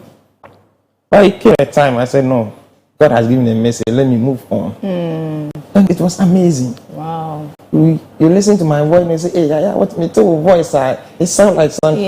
That is not how I used to be. So I'll get there, right? If God is giving you, God has He has called me. I need money. Sometimes you need somebody to can train you. Yeah. Train people who also train the voice. Speaking about training, I saw right now, what I heard right now, you are qualified. Hey, I'm qualified. Okay. Minister Miriam. Yeah. But speaking about coach people, I have a lot of people I coach. Oh, okay. And I also have the upcoming artists that I'm trying to train them. Okay. And we have arms to everybody. Our home is open for everybody. Okay. Come, it will help you anyhow you want it. You see, God said we should go to the world and preach His gospel. So we are not yet done. And that's why the upcomings are coming. The new generation will come. Our generation will go. Being in the industry for 22 years, it sounds good. So I know Minister Miriam too will come to the on board and Prophet, you're pouring out the oil. So you come on board so that we'll train you your voice, and as Prophet was saying, you need to go through some training. Yes, so that you'll be perfect. Against So let me talk about collaborations. I saw that you two had a very powerful collaboration there. Was it difficult reaching out to you? You know, that one I think he has to answer. Okay. Was it very difficult getting the whole Selena Boateng? Like, was it difficult? Well, it was easy. Because you see, the studio that I was working, there was another artist who was also working there. Oh, okay. So when we prepared the whole thing, and it required that we need a female voice. He also, when you listen to the song, then you say, no, you need a female voice. Okay. Then you go, okay, let me recommend this person for you. So that was it. And that was it. Wow. And he plays a call. Wow. And a pickup. And a PK. Even in her condition at that time. Yes. Who was even saying behind before coming on stage. If it was somebody, the person wouldn't have embraced, irrespective of whatever was involved. But have you had such an encounter where you called someone and the person didn't come? Oh, not really. But then we've been listening to, been hearing a lot of things. So sometimes you some kind of an edge to talk on issues. Okay. Because at that time, in fact, may God bless it. Amen. And bless me too. And bless you too. But still on collaborations. Yeah. So with this, it was easy. But do you just accept anyone at all? As I was saying, we are a team, and anything we do, we plan together. So we assess things before we go in for it. Okay. We don't just wake up and do collaboration. I have had a collaboration with Uncle Ato. That was my own song, Alpha and Omega. Okay. We planned to use Joe Metal, but at that time he was having a program, so he will not make it. So we decided to go in for. I prayed over it, and all the team came to an agreement. And no, let's go in for him. So it's not something difficult to do a collab. If only the team is okay and agree on it, that's all. Okay, so are you seeing yourself in future having a collaboration with a secular artist? That would depend. Because me, I don't see them to be evil. Okay. Most of them go to church. Most of them are Christians. It's just that we have love song, we have profane song. Some of them are profane, some of them are love song. Like Kwejenchi, I love his song. It's so lovely, and God is love, and we are preaching about love. So I don't see anything wrong with it. So in future, if we see that the message you are carrying is what I'm carrying, and it goes together, why not? I see. Yeah. Singing Prophet, do you also see yourself having such a collaboration? Maybe because you're a prophet, maybe because you want to change the person's life. Do you see yourself doing something like that? If the need be. If the need be. I see. That's how I respond. Right. Okay. Let me come back to you. So Saturday is just the TGMAs, and over the years we've seen that normal musicians do not get a lot of the categories. We just get like 2 or 3. And it was just recently that they started adding gospel artists to the artists of the year. To you, what do you think we are not doing to get, in there? Or you think that award scheme is just for secular artists? I would just say it's somebody's business. Sure. Because that one you can't talk. When it comes to the whole Ghana award, and it's the president who is awarding people, Okay. that one you can say that no, this person deserves it. Because we all know what the person has done in the previous. But this one is somebody's business. So you don't have much to say. They have a board, a whole team. They sat, they take people out, bring people in, suggest who will come, those who will not come. It's somebody's business. Okay. So you don't have much to say about it. Me, I've been nominated, I've been in the categories, and I have won Gospel Song of the Year 2012, 2014 Gospel Song of the Year, Alpha and Omega. Yes. I think if you deserve it, you get it. Exactly. Yeah. I see. Let me take a few comments and then we'll do some picks from the categories and then we'll wrap up. I'm watching, this is from Richard Kwame Jiwonu. He says, I'm watching a legendary gospel musician, Selena Boateng, and Daniel, the singing prophet, on Koko Digest. Okay, it's enjoyable to watch them. I'm Richard Kwame Jiwonu, incoming assemblyman for Gontain electoral area of Okankwe South constituency. We also have this Joanna Kweku says, God bless you, singing prophets. And we also have Wilson saying, you do quality music and singing is all not about voice. It is about grace over you to manifest God by preaching the gospel to the world. Okay, thank you very much for bringing in your comments. That's my wife. That's my wife. Hey! Hey, I'm singing jealous. prophet's wife. Hello, singing prophet's wife. Okay, so let's get straight into this. I'm going to mention the category and then the artist, and then tell me who is taking that award. So we have Best Gospel Artist. We have Pacey Esther, Joe Metal, Empress Gifty, Dinah Hamilton, and then Team Eternity and MOG Music. This one will be very difficult because PSC has done a lot in the previous years. Team Eternity is everywhere. Yeah. And Gift Your Say, Watch Me is everywhere. So this one will be very difficult for me to choose. Hey. So you can't, okay, just pick 2. I'll choose Team Eternity and PSC Esther. Okay. Prophet. Yes, I'll pick Team Eternity, Joe Metal. Okay, why Joe Metal? That is my choice. Okay, so the last one is the Best Traditional Gospel Artist of the Year. And we have MOG, Empress Gifty, PSCA, Dinah Hamilton, Mavis Asante, and Quendalyn featuring Judy K. I stressed on Mavis Asante's name because you know her, right? She hasn't been in the industry for some time, and her name is popping up. What do you think about this category? I think she has done well. Yeah, for being part of the categories, she has done well. It really shows that she's already a winner. Yeah. So far as you are part of the categories, yes, you are a winner. And she has well because for a long time she went out from the system. She's back on her feet. That's good. I see. Thank you very much. Let me come to you lastly. Your fans are watching you. What do you think they can do to support you and then your ministry? Right. Thank you so much. You go out there to my pages, Daniel the Singing Prophet. Stream. The videos are there. The audios too are there. By that way, you are able to at least contribute a peso that will add up a value to our coffers, and then be able to bring a more interesting message and add up to the Christendom business. Anytime, very soon we'll come out with a lot of programs. My team are working very hard. As I said earlier, I travel a lot. They are working very much. Last year we did a lunch and it was massive.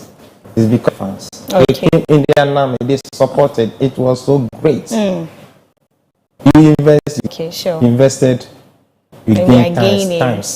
times. Prophet is all about the bag. So please, Yeah, we need a bag to do the work. Of course. Without it, you can't do the work. definitely. You see So- my sister, so nice video. Yeah. It isn't easy to come out with such a video. No. Yeah. That's a lot. So let me come to you lastly. Your fans are also watching you. What should they expect from you? Do you have Where any is my program? camera so that I'll speak to them directly? This. Yeah. Okay, so if you really want to support Selena Boateng, go out there. I'm on all the digital platforms, Selena Boateng Official. When you search for my new song is Flipping Over, search for it, and then also I need sponsorship. So if you're a company, you want to sponsor, just call 0244 638452. 0244-638-452. My concert is coming up this year, and room experience. And September, the whole Ghana will turn outside. Hey. So I'm pleading to all the companies. Now I have a plus 233 paint on board, Okay. and I want all of you to come and support this project, and let's bless the name of the Lord together. Jesus Hallelujah. Amen, amen. Prophet, your number in case someone My wants prophetic. 0240 780279. 0240 780279. Please, the number is strictly for prophetic sessions. Nothing else. Yes. It's my Okay, I'll business take this contact. opportunity to thank all my fans. Okay. They have been doing well. Please, when they criticize me, don't worry, because I see some of them bashing them. We will give it to here and them. Woto. Okay. So I'll thank Reverend Dr. Nana Efriye of Gulf City Tema. God bless you so much, man of God. I love you so much. And God bless you, Mabel Kwaji. God bless all. And my mother, Mother's Day is on the way coming. Yeah. Happy Mother's Day in advance. Mommy Kate Beko, God bless you. Okay. And Miriam, God bless you for bringing us Amen, here. amen. And my boy, Richard, God bless you. And those from Incoming the- assembly Incoming man. assembly man. Okay, Prophet, you didn't say a shout out to your wife. She's Right. watching. Sweetie, God bless you for watching and Also- sending a message. And God bless my Love, Reverend Minister Gosito. Sweetie. and Reverend Thomas Asama. God bless him. He's been very supportive to my work. And my manager, Richard. God bless you. God bless yourself. Amen. Happy Mother's Happy Mother's Day in advance. Nyami Shirano. We're going to ask you. Oh. God bless her. God bless my father too. They are all there. I'm out to feel. I'm back. Thank you It's not very been much. easy. God bless you. God bless Clock TV. Amen. Right, bless so everyone. Daniel the singing prophet and Selena Boateng were my guests on the lifestyle segment to discuss the Ghana music industry, gospel music to be specific, and I hope you've been entertained and also informed, right? Right, so up next is our birthday segment. Stay with us, we'll be back. I heard today was your birthday.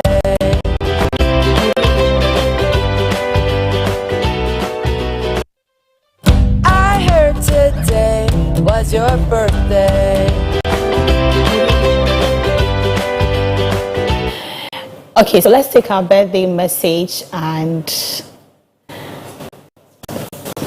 okay, so a happy birthday, small auntie. May the goodness of the Lord be abundant in your life.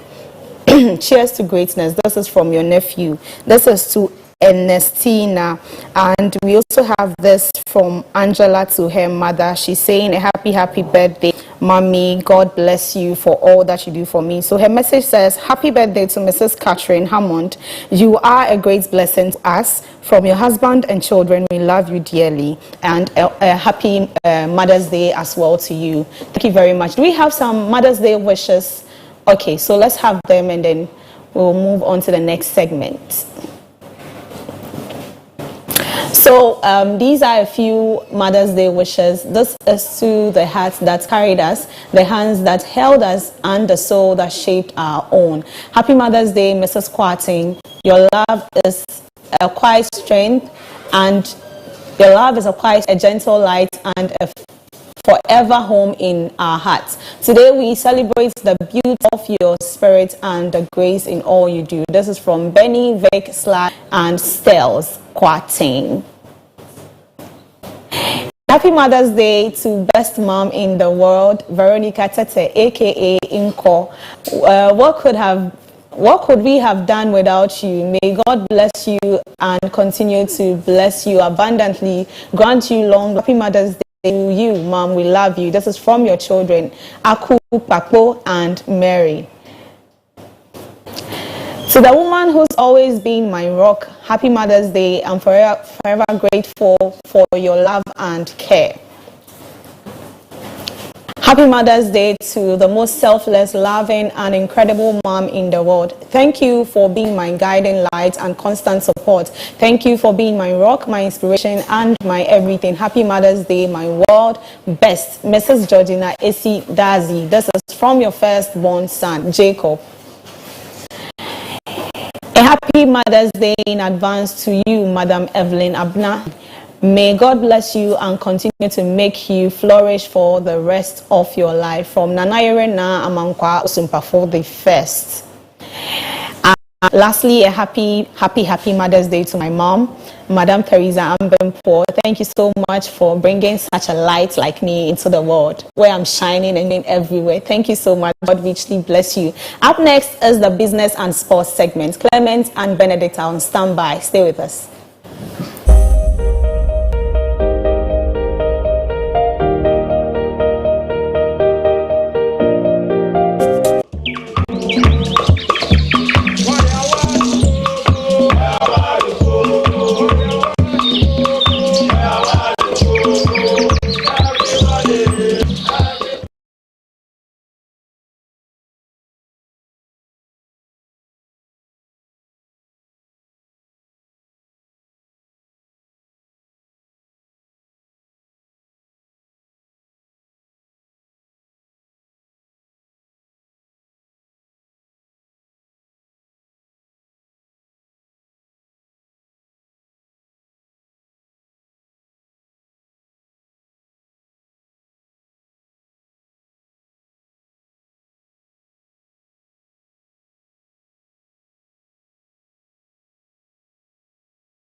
Viewers, good morning and welcome to the Sports Update segment on your favorite morning show, the Koko Digest Morning Show. Here we bring you nothing but the best in the world of sports. We are covering all the action, both local and international. My name is Benedict and I'm your host for today. Now to the headlines. FA Cup semi-finals tickets ready. Black Stars set to welcome Koko stars and local talents for England tournament. Williams brothers out of Europa League clash. And the UEFA Champions League semi-final highlights.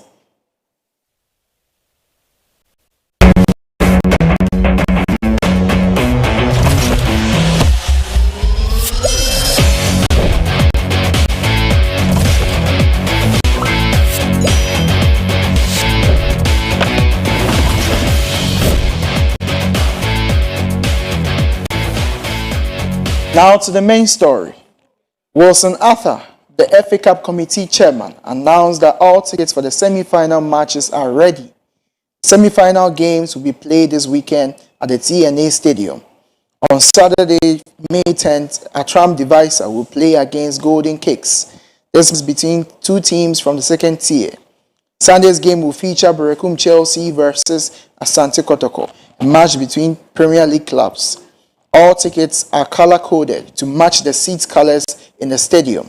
The organizers have paid close attention to detail.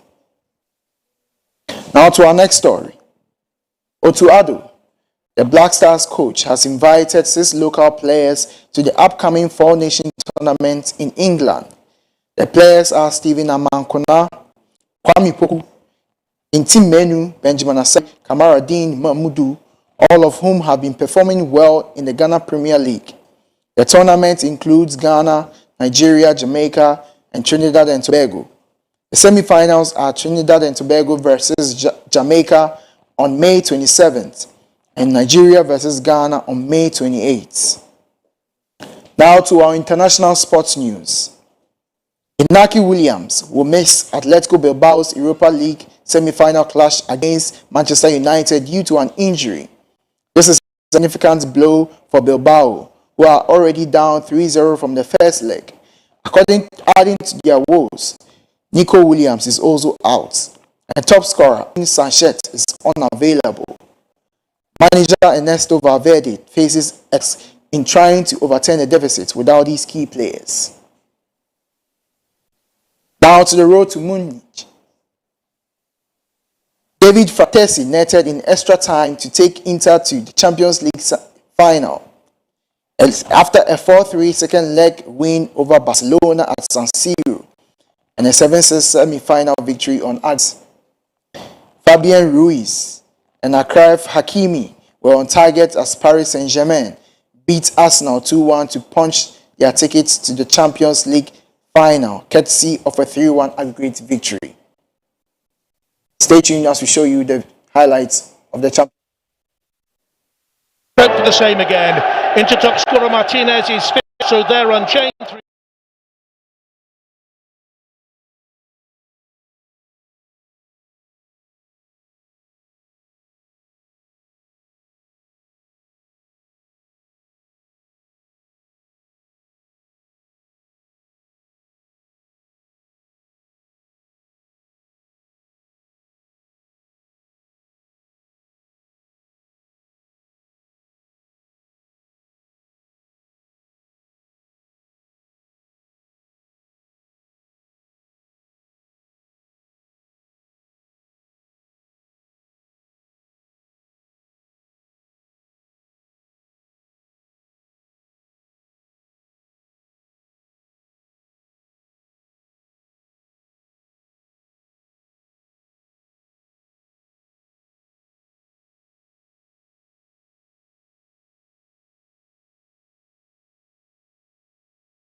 segments.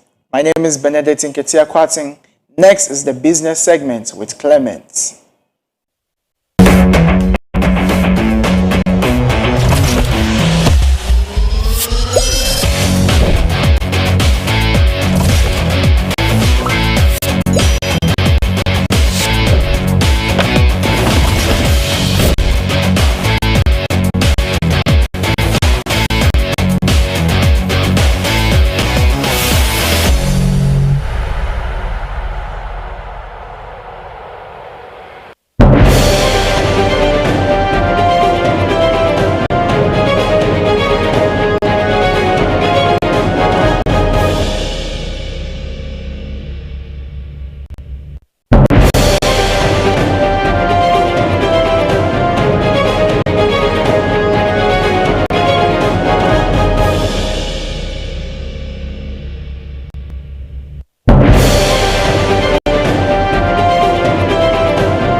Good morning, welcome to the Business Update segment. I am Clement Yabankwe. Now on to our stories, beginning with the Ghana Union of Traders Association, GUTA, has praised the Bank of Ghana for its effective handling of the foreign exchange market, which has contributed to the strengthening of the cedi against major foreign currencies since the beginning of the year.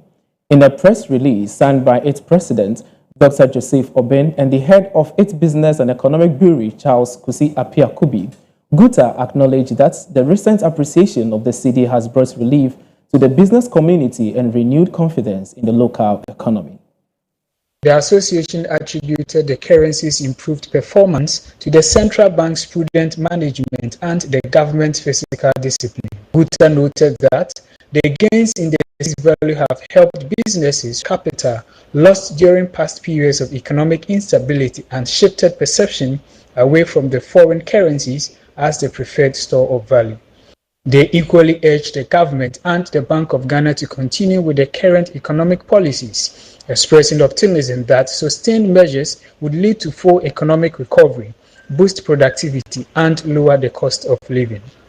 The association From that, Ghana's inflation rate dropped to 21.2% in April 2025, the lowest level in 8 months, as a stronger cedi continued to ease pressures on import goods. This marks the front of declining inflation, with the latest figure slightly down from the 22% recorded in March.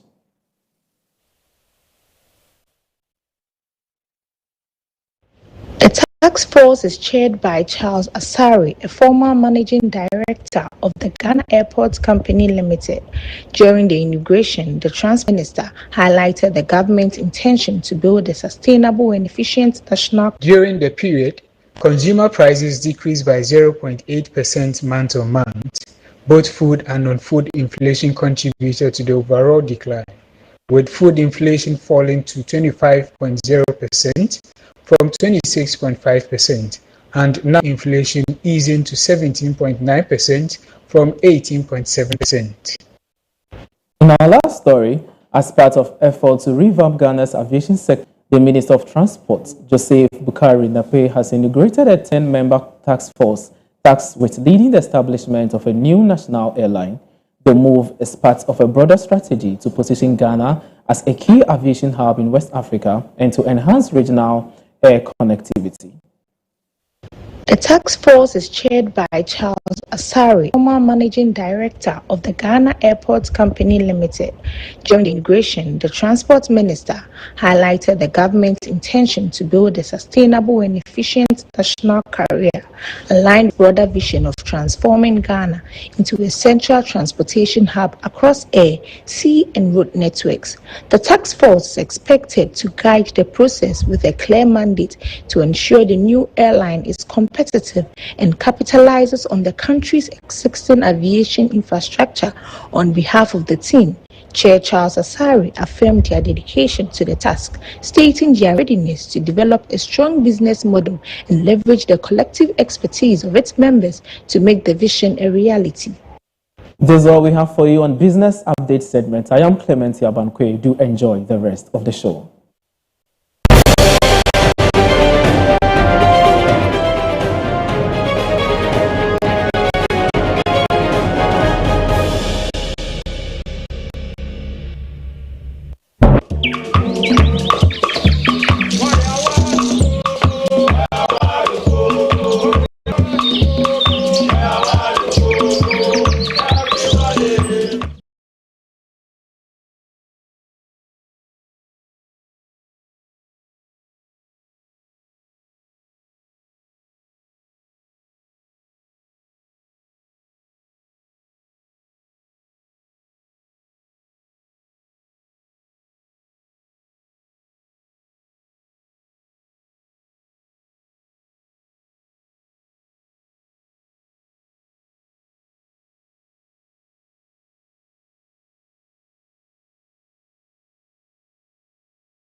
And you're welcome back to the Koko Digest Morning Show. If you're just tuning in, this is the Koko Digest Morning Show.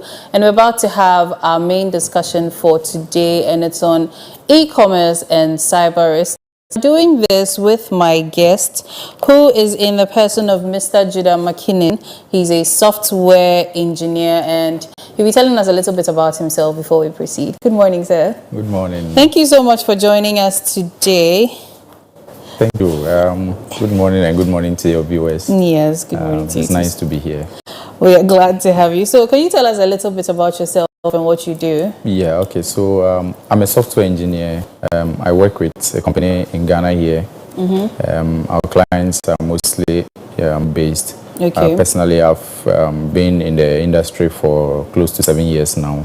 I've done a bit of web and a whole lot of e-commerce stuff and some custom applications for a lot of different clients. Yeah, I'm a married man. My wife, good morning to her. Yeah, I think that's basically a bit of me. Yeah. Okay, so then let's get right into the conversation. So, e-commerce, what does it mean? So e-commerce, generally, it's the business we do, the goods and services that we buy and sell. The brick and mortar, you enter a shop and buy and sell. It is that whole model that has been transitioned onto the internet. And so what you would normally walk to a shop to inquire about or buy, pay, and then take your thing and go home with it, a whole model has been transformed onto the internet. So now you take your phone or your computer, you get online, you go to the website or wherever it has been displayed, you see what you want, you place the order, and then you get it delivered to you. I think there are several models of it these days that are transformed into a whole different ways. So you can go and pick it up, they can get it delivered to you. It's a whole lot of different strategies that businesses are using these days. And e-commerce is generally just the business we do taken online. Okay, Yeah. so business we do taken online. So it means that literally everybody can participate in e-commerce. Everyone. Okay. Yes, everybody. Whether it's a product or it's a service that you are given, you can take it online. And there is a wider audience online because generally, if your store is located in a particular place, it is easy to have people who are not in the area purchase your goods, but once you get it online, the internet is connected everywhere. Once somebody gets online, they can access whatever goods or services that you are offering. Okay, great. So what are the foundational security principles that you prioritize when developing an e-commerce platform? Okay, so I think first of all, the platform when you're building an e-commerce platform, the website, let's say if it is a website, it has to run on a secure environment. So we are looking at HTTPS. I mean, that's a bit technical, but it is the security for all websites. That is the basis of it. And you have your data transfer mode. So how are you receiving information from people? And how are you storing that information? Your transactions, how are you processing? If somebody places an order online, how do you process that transaction? From where to where? Who has access to that information? And also payment processes. What payment processes are you using? How secure is it? Because I think one major issue about e-commerce is trust. Building trust, because it has to do with financial transactions most of the time. People are reluctant to give their credit card information online because of the risk involved. So it's a major point to consider when you're building an e-commerce application. And I think all these things are aggregated based on the needs of the business and how the client is going to interact with them. So what factors are driving the rapid growth of e-commerce in Ghana at the moment? E-commerce, I think generally when e-commerce when it became a thing, we had Alibaba, the Amazons, the giants. Tonaton.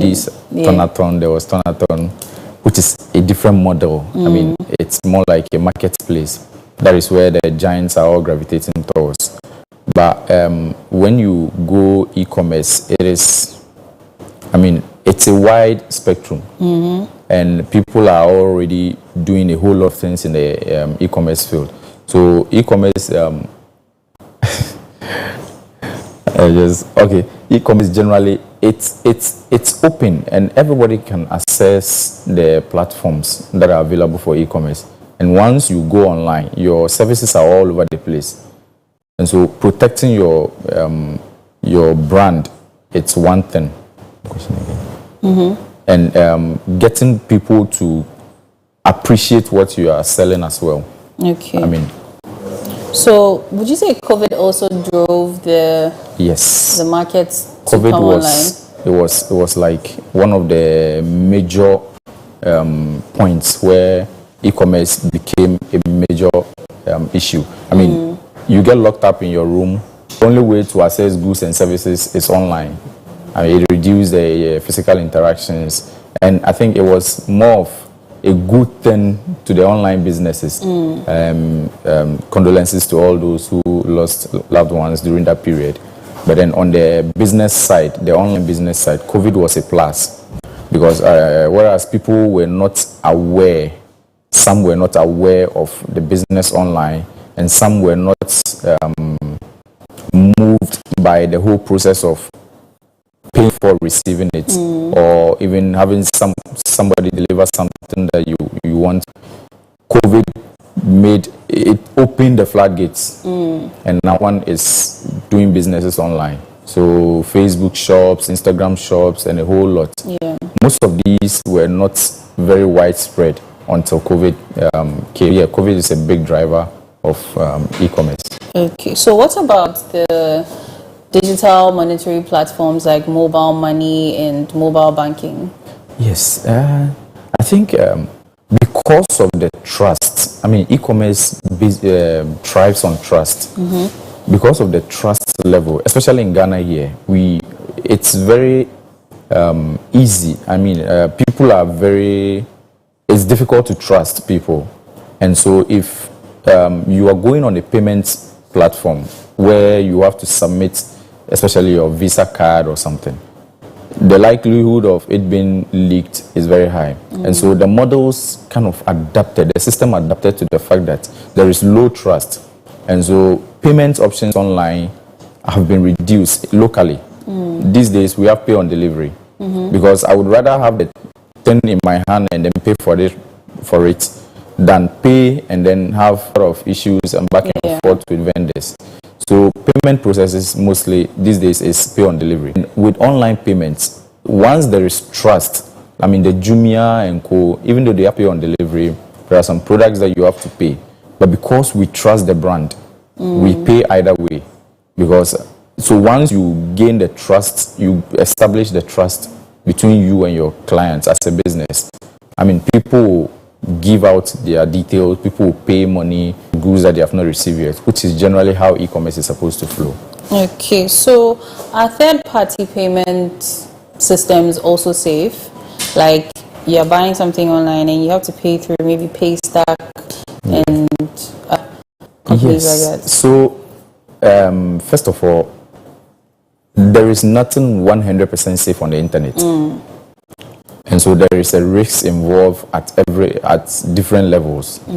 So Paystack may be safe, but the website or the service using the Paystack might not be safe. And so maybe let's say if you have an e-commerce site, maybe abc.com, where they sell shoes, and abc.com is using Paystack as a payment processing service. You go to abc.com before you enter your details and Paystack processes your information. Now, abc.com may be compromised, but that doesn't mean Paystack is compromised. But because you are using both services, if you give your data through that, your data may be compromised. It doesn't mean Paystack is compromised. Either way, the payment services you are using may also be compromised. So there is always a certain level of risk involved in that whole enterprise. Yes. Okay, so in that regard, does that mean that maybe these payment services working in collaboration with some of these businesses should also hold each other accountable with regards to the safety of, because if, like you said, this website is compromised and one way or another, maybe a lot will lose their money. Does that not reflect on the brand Paystack has probably painstakingly created? Yes, yes.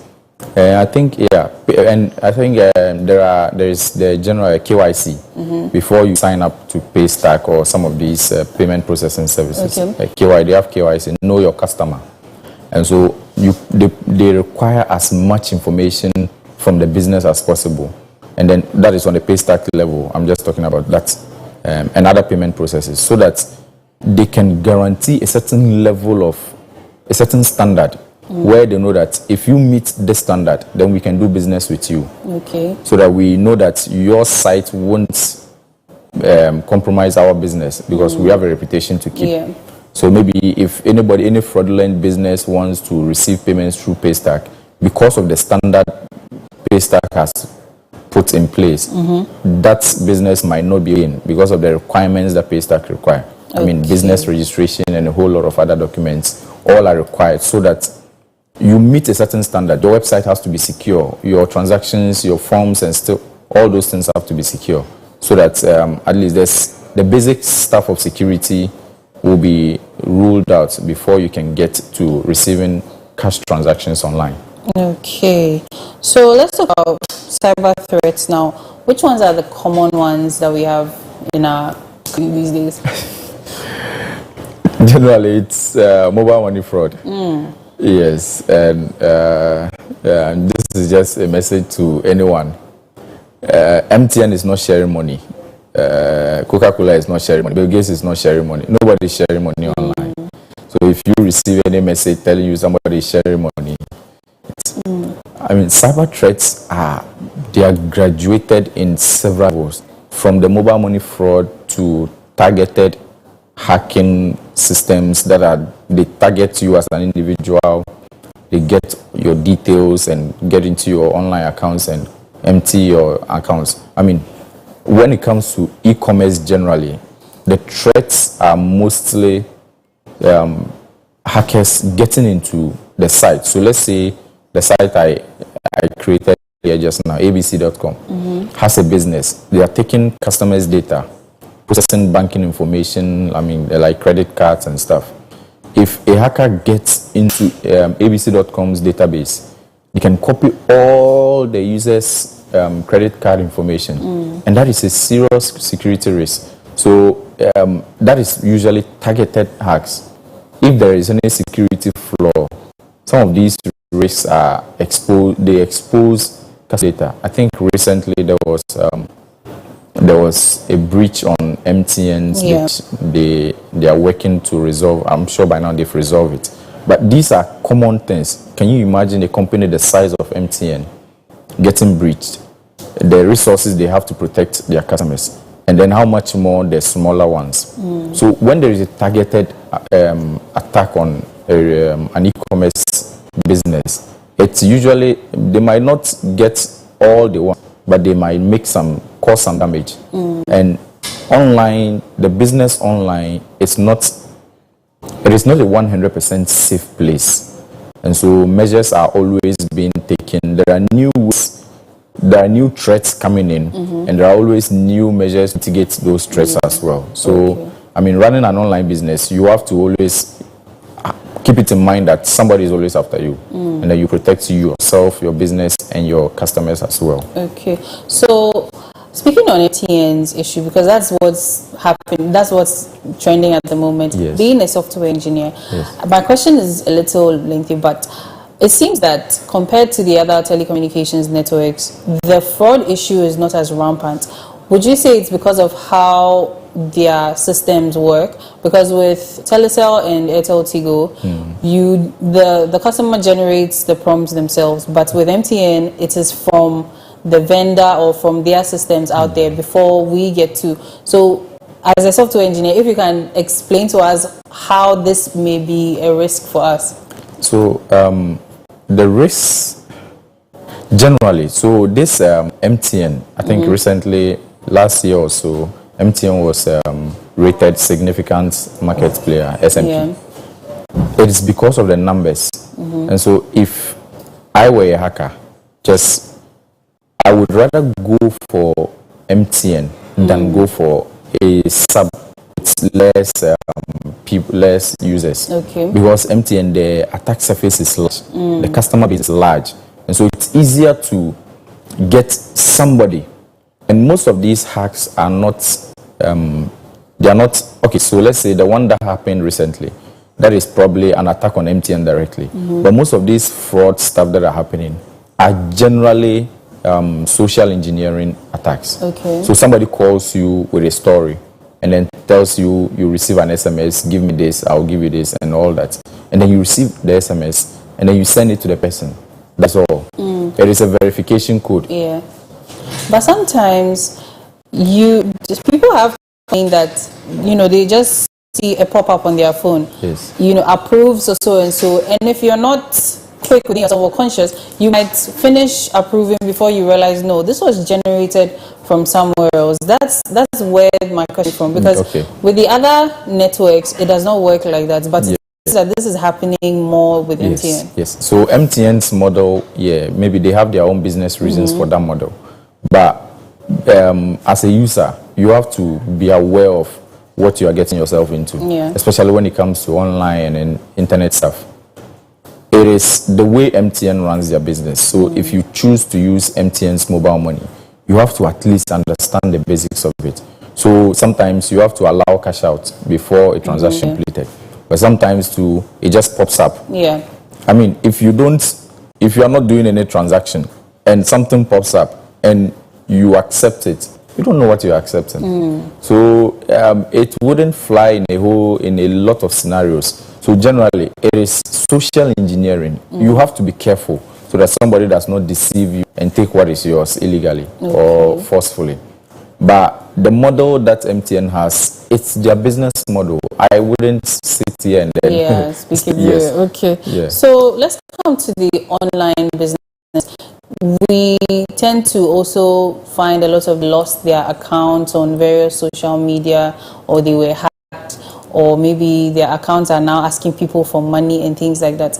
How does that also happen? Because I'm sitting here, I just have a small business. Who has targeted me to come and take my account? Yes, there is always somebody looking.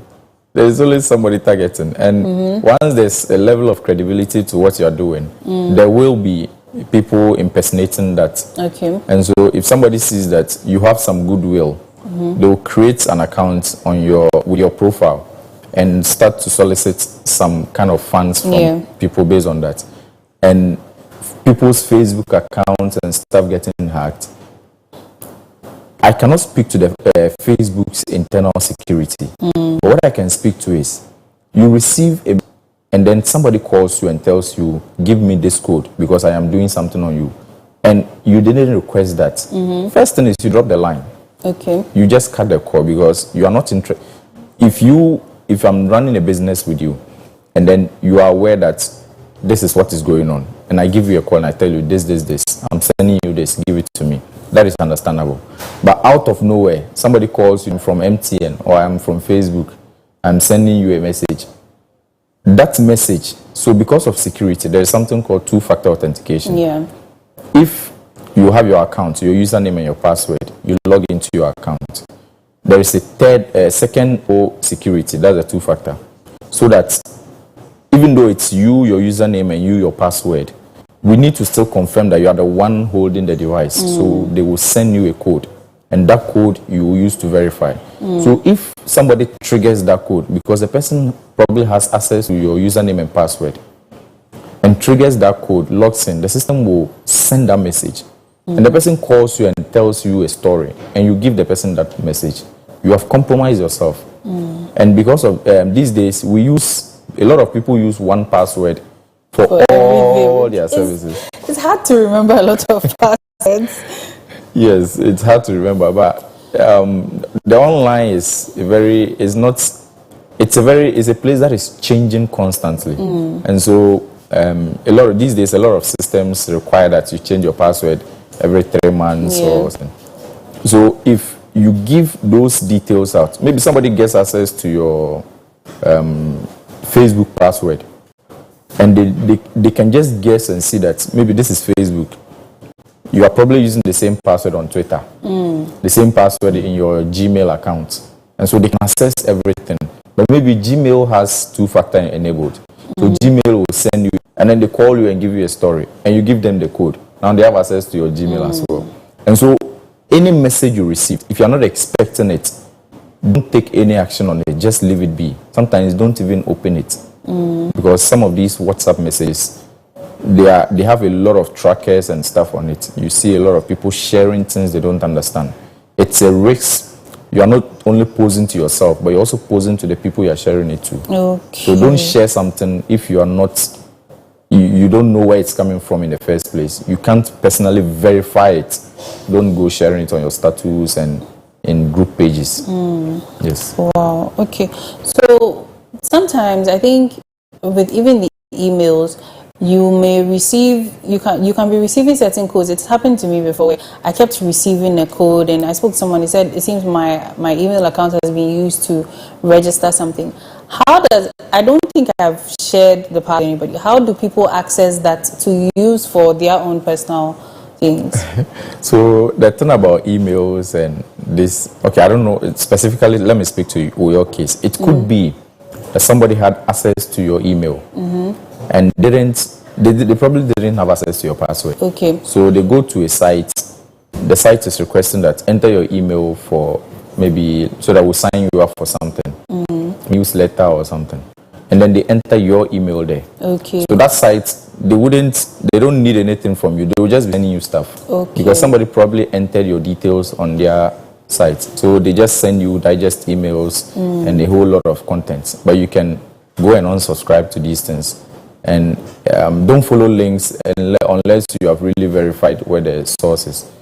If you don't need to follow to the site's link. You can just block the site in your Gmail, and then you won't receive those stuff again. Okay. So as a business owner, like you said that the e-commerce is open to everybody, Yes. and now a lot of businesses are online. How do I, get the reassurance, or how do I make sure for my business is secure when I come to you, the software engineer, to put it together?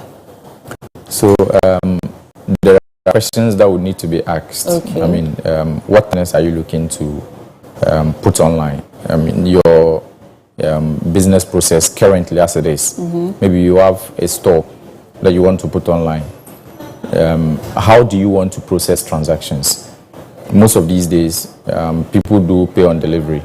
If you want to do pay on delivery, then there are several ways to go by it. You either want to own your data. I mean, your shop, the pictures you put of your products, and all those things. And with that, we build a website for you, build the e-commerce website for you. We put pictures of all your products, the pricing. You create a cart system, somebody adds that to cart, and then if somebody checks out, you receive that as the store owner, and then you send a dispatch to go and deliver and take your money for you. That is like pay on delivery. But these days, there are online shops, marketplaces. Facebook has a marketplace. You can easily create a Facebook shop within 30 minutes to 1 hour, upload stuff there, put pricing and a whole lot of information. But with that data is resident on Facebook. You don't, if you decide to go off Facebook, you probably might not get all the information you needed. Yes. So there is levels of control and how you want it. Okay, so we have a question here from G. He says, I have lost my Facebook page, but up to now, no one is using it. How can I get access back? I mean, Facebook is, you can contact support, Facebook support. They have support systems that usually it's a bit difficult to get in touch with them. But because of the way the structure is, if your phone number was used to register the account, you can try recovering the account by requesting a code to your phone number and then use the code to recover, or email, or any way you logged in. Okay. And if it is recent, you probably might need the device. This is they put tracking on the device. If you log in from the same device again, you might be able to access it. Or if you log in from a different device, they will send you a code on the original device, phone or tablet that you used. But the best will be to try and get in touch with Facebook support. If you search online how to contact Facebook, you will get to them. You might not get to chat live one-on-one with somebody, but there's a whole lot of FAQs that you can go through and find help on recovering your account. So with local regulations here, are there any, and are they working to regulate us in Ghana? Okay, so I'm not a law person, but I have not seen or heard of a specific law that targets e-commerce businesses. I mean, there are laws for business and the kind of business you can do. And generally, there are business like principles that people must follow once you want to get in line. But I've not seen a law that targets specifically e-commerce and how transactions are supposed to be handled. I think there are finance laws. Mostly it has to do with payment options. Who is liable when there's fraudulent activity and when there's cyber attack and all those things. I think there are organizations that look into it. The National Cyber Security are there, the NCA and NITA are all there. Yeah. But a law that targets specifically e-commerce applications in Ghana here, I am yet to see. Maybe there is one, but I'm not privy to such information. Yes. Okay. So with the cyber risks, what are some of the measures that you've seen maybe Ghanaian businesses take with regards to preventing some of these hacking and compromising of their businesses? Okay, so for the risks, there is a lot of risk involved with this thing, but trying to protect against those risks, sometimes it has to do with positive reviews. Let your customers give you reviews. And so when it's against the risk of people giving you bad comments when you're actually doing the right thing. So you can post something on Facebook and then somebody will come and write a very bad comment. Maybe it's just somebody to your business for no reason, not because you have done something. If you are actually doing a good business, the people you have done good to, they will come and defend you. You wouldn't be the one defending yourself. That is one thing. But on the technology side of protecting your business, the business is the website, and then you have a secure database storage. These days, a lot of things and they are very secure, and you have to know where your data is residing. So it's not just like having a website and having your data online. It is where your data is residing. And I think in the EU and stuff, they have rules to these things. I don't know about Ghana. I've not seen that yet. But there are rules so that you can't host their people, like users' data, outside of the European Union. So even though the thing is in the cloud, but the cloud is just the service may be in China, maybe in US, maybe in some other places. Saying is, don't host our people's data, even though in the cloud, don't put the server in China, don't put the servers in US, or don't put the servers it should be in the US, in the EU. So these are ways so that when there is an issue, if you set up a server farm here that you want to run a cloud business, you are governed by the laws of Ghana. Yeah. So if there is any issue with people using your services, Ghanaian authorities can come to you and question you. But if you put the servers in and there's an issue, we can't go to China and question you. So these are rules so you have to look for, as a business owner, where is my data residing? If one day my site goes down, how do I recover my business? Because online is a very risky business. If you put all your online, if you want to run all your businesses online, then you have to take some of these measures to mitigate some of these risks, because the risks are there. It's no joke. They are very real. Yeah. Okay, so we have a question from Mordecai. It says, how do I create an ideal password to protect my accounts? Okay, an ideal password, it's something that cannot be guessed by anyone when they take your personal information.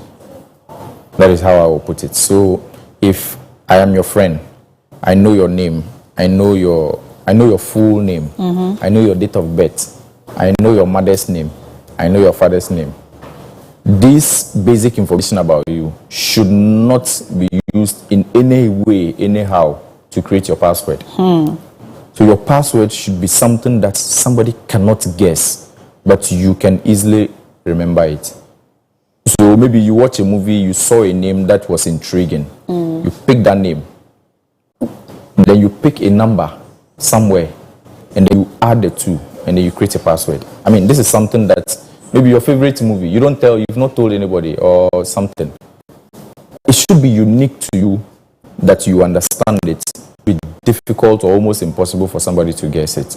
And you don't need a duplicated password. You need a password that meets the requirements but does not connect directly to you. So don't use your first name and your date of birth. That's like the first thing everybody will guess.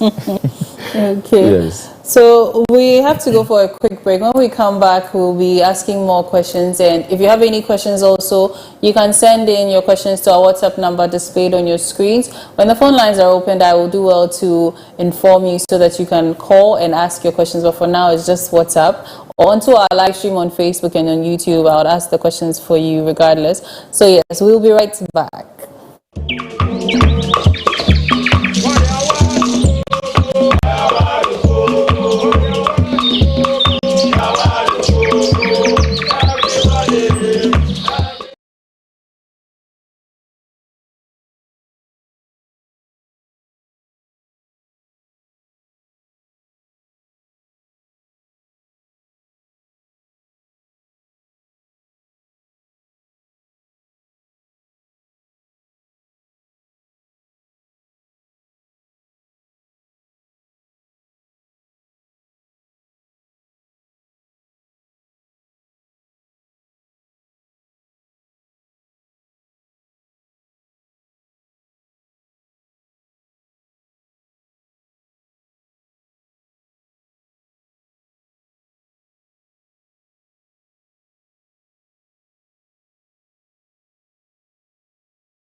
And you're welcome back to the Koko Digest Morning Show. Just tuning in, this is the Koko Digest Morning Show. We are having our main discussion on e-commerce and cyber risks, and we are learning how to manage our accounts, create very strong passwords and things like that. If you have any questions, please do well to send them to our WhatsApp number laid onto your screen or onto our Facebook or YouTube live stream, and I'll read them out loud. As are opened, I will also alert you so that you can call and ask your pressing questions.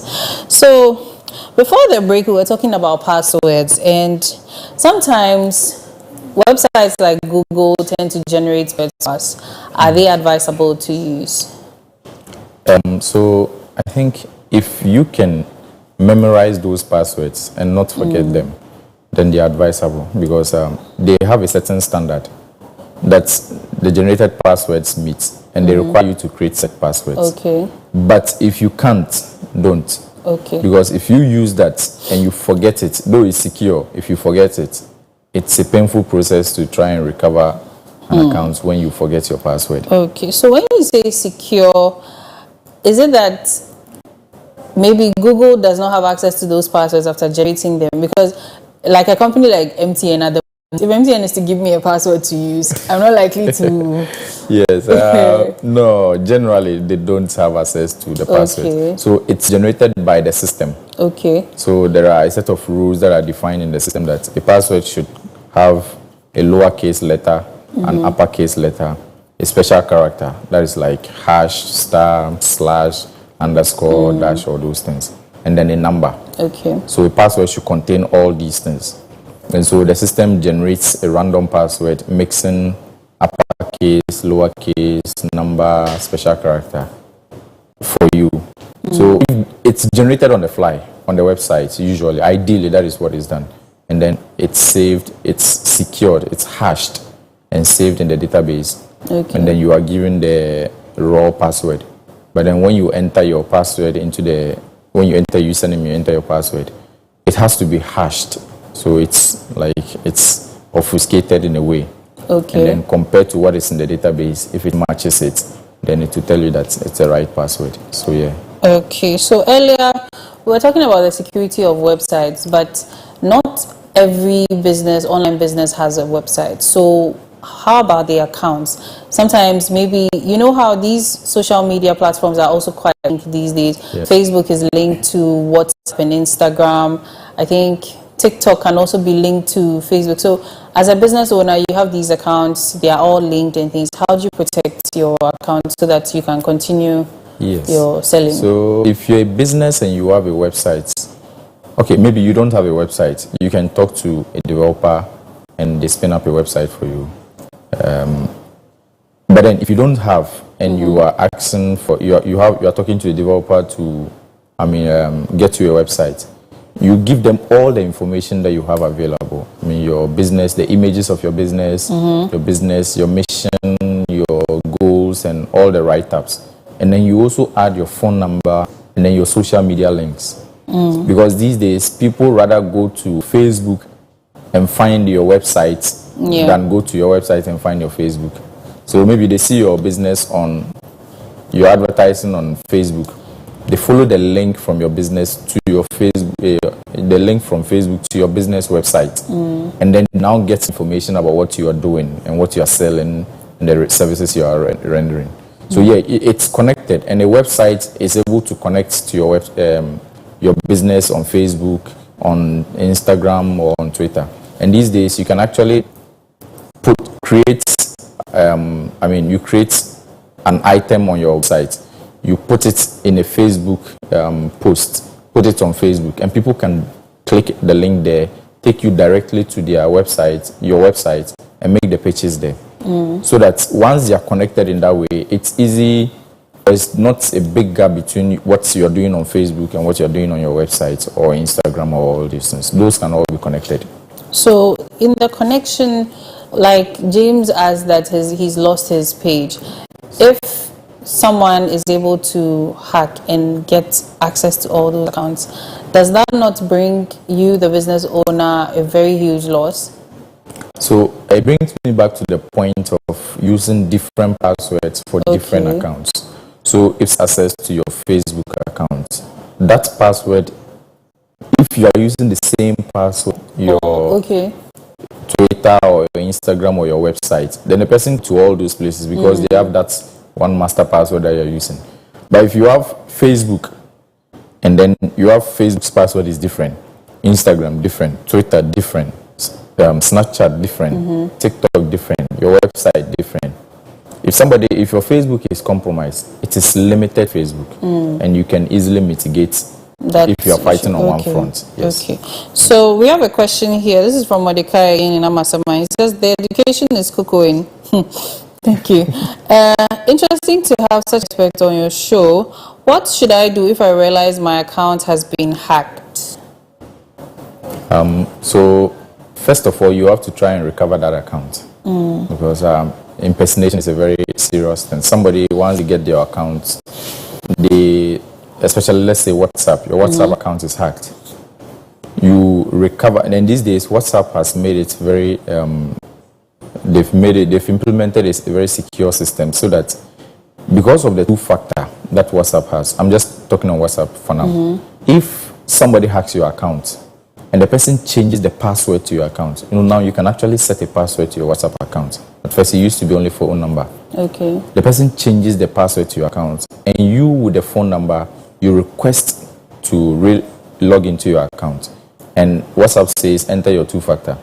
your password and you're not able to, you can continually request probably up to the third time. WhatsApp will block your account and block whoever is using the account for 1 whole week. Nobody will be able to use the account.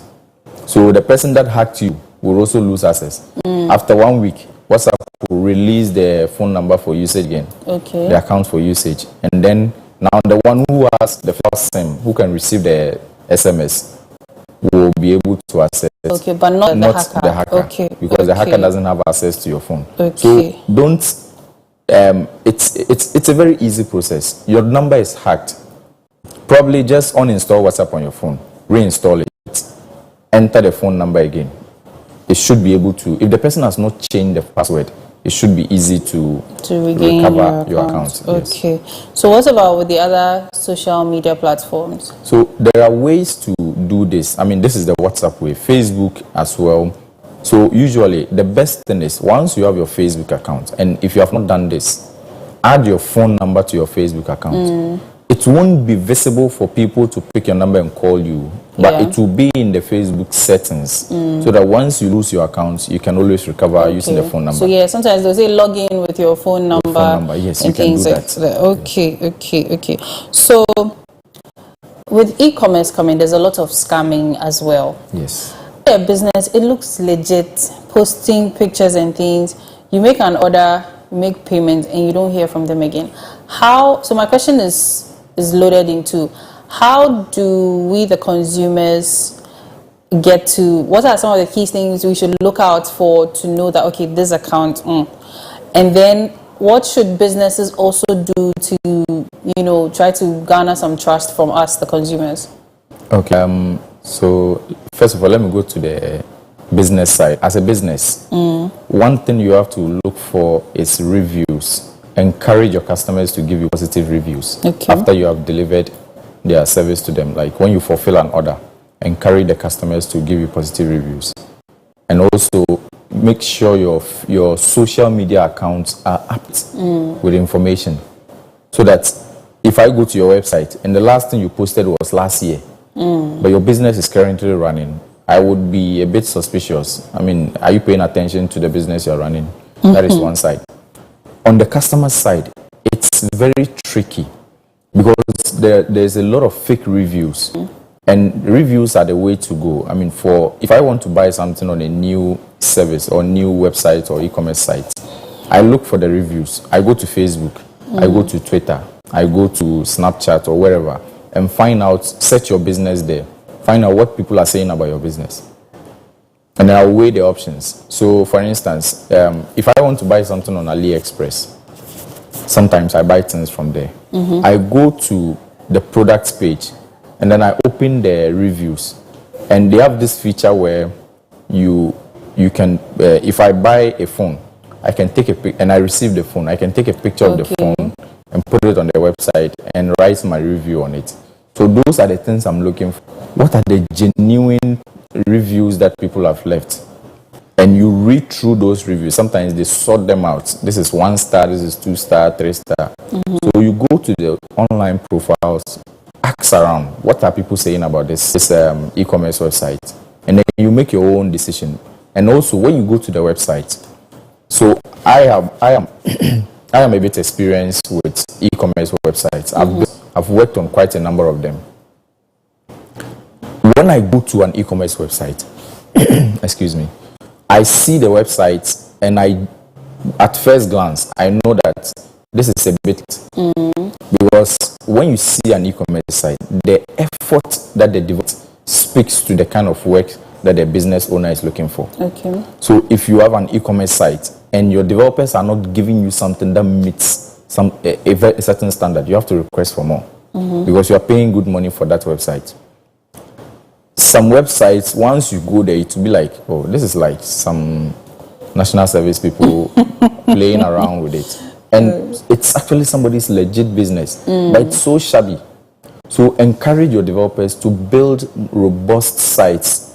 Get a designer to design, UI UX designer to design it for you, and then you get a developer to build it for you, so that it's very beautiful, and then it speaks to. So when I go to the site, at first glance, I am happy about it before I go and look for something, so that your website is appealing, it shows that you have put a lot of effort in it and you are serious about your business, then clients can actually consider buying stuff from you.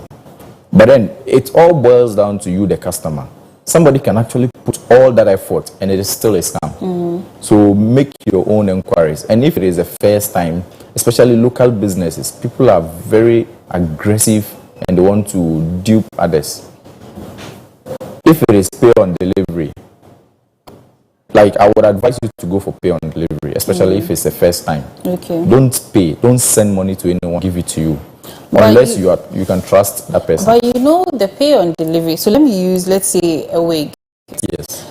A shop has advertised some human hair, all these specs, right? Yes. And because of the packaging, maybe opening it up to examine to make sure it is not a sponge they've brought to you, they'll say maybe the vendor might say you've damaged the goods, so the pay on delivery may not work. How then do you balance that? I mean, at some level, at some pricing, it will be better you go for it yourself, like go to a shop for it. So the e-commerce has made it easy, but the risks involved are sometimes it will cost you too much to buy it online if you can't trust the vendor. Okay. So if, for instance, opening the pack will damage the package, then you might as well go and find out the legit one and buy it. Okay, so let's take a few comments here. This Abigail Cora says, great info we are receiving this morning. Stana Cora Fauzia I'm sorry if I'm butchering. This one says, great insight into e-commerce. I guess we all have to be extra vigilant in operating online businesses. Ray is very informative. Inshiraba Anita says, very educative. Kwame Brian also says, very educative, bro. And McKinnon Ann says, very educative. Thank you for this information. So we also have vendors selling on Snapchat. Yes. Are we to trust them? Excuse me. Okay.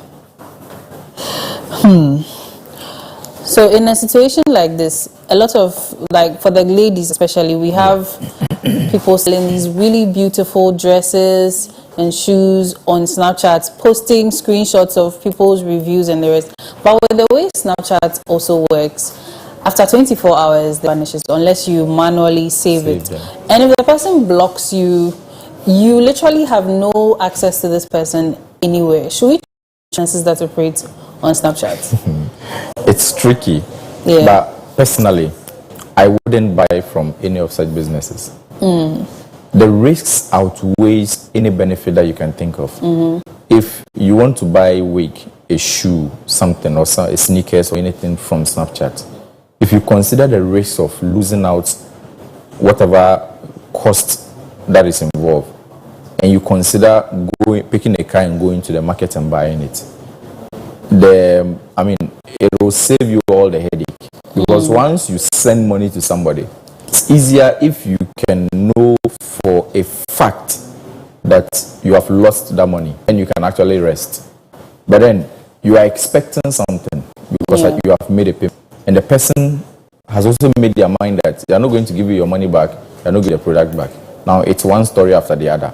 And you are spending more time following up and all that. If you had just gone to buy that thing from market, you would have been safer. Okay. And so if you want to do e-commerce, do it at a place. Snap has a lot of features that are not like supportive of e-commerce. Disappearing messages is not. Yeah. You can't have a history of your chats disappear. Do a serious business. It shouldn't. The records should be there for you to see all the time. And so, especially Snapchat, you have to be very careful if you want to do business on Snapchat.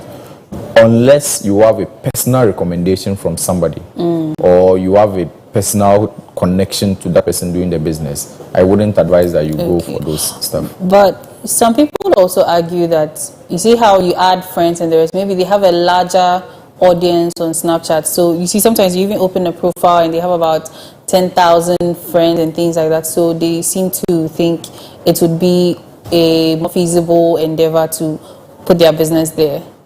So, like, the person, I have maybe 10,000 friends on Facebook. So you want to start your business and you are operating there on Snapchat. So business, I think the business people will not. The fact that you have a lot of friends doesn't mean all your friends wants to buy from you. That is one thing. And also the fact that you have that audience doesn't mean you can market to that audience.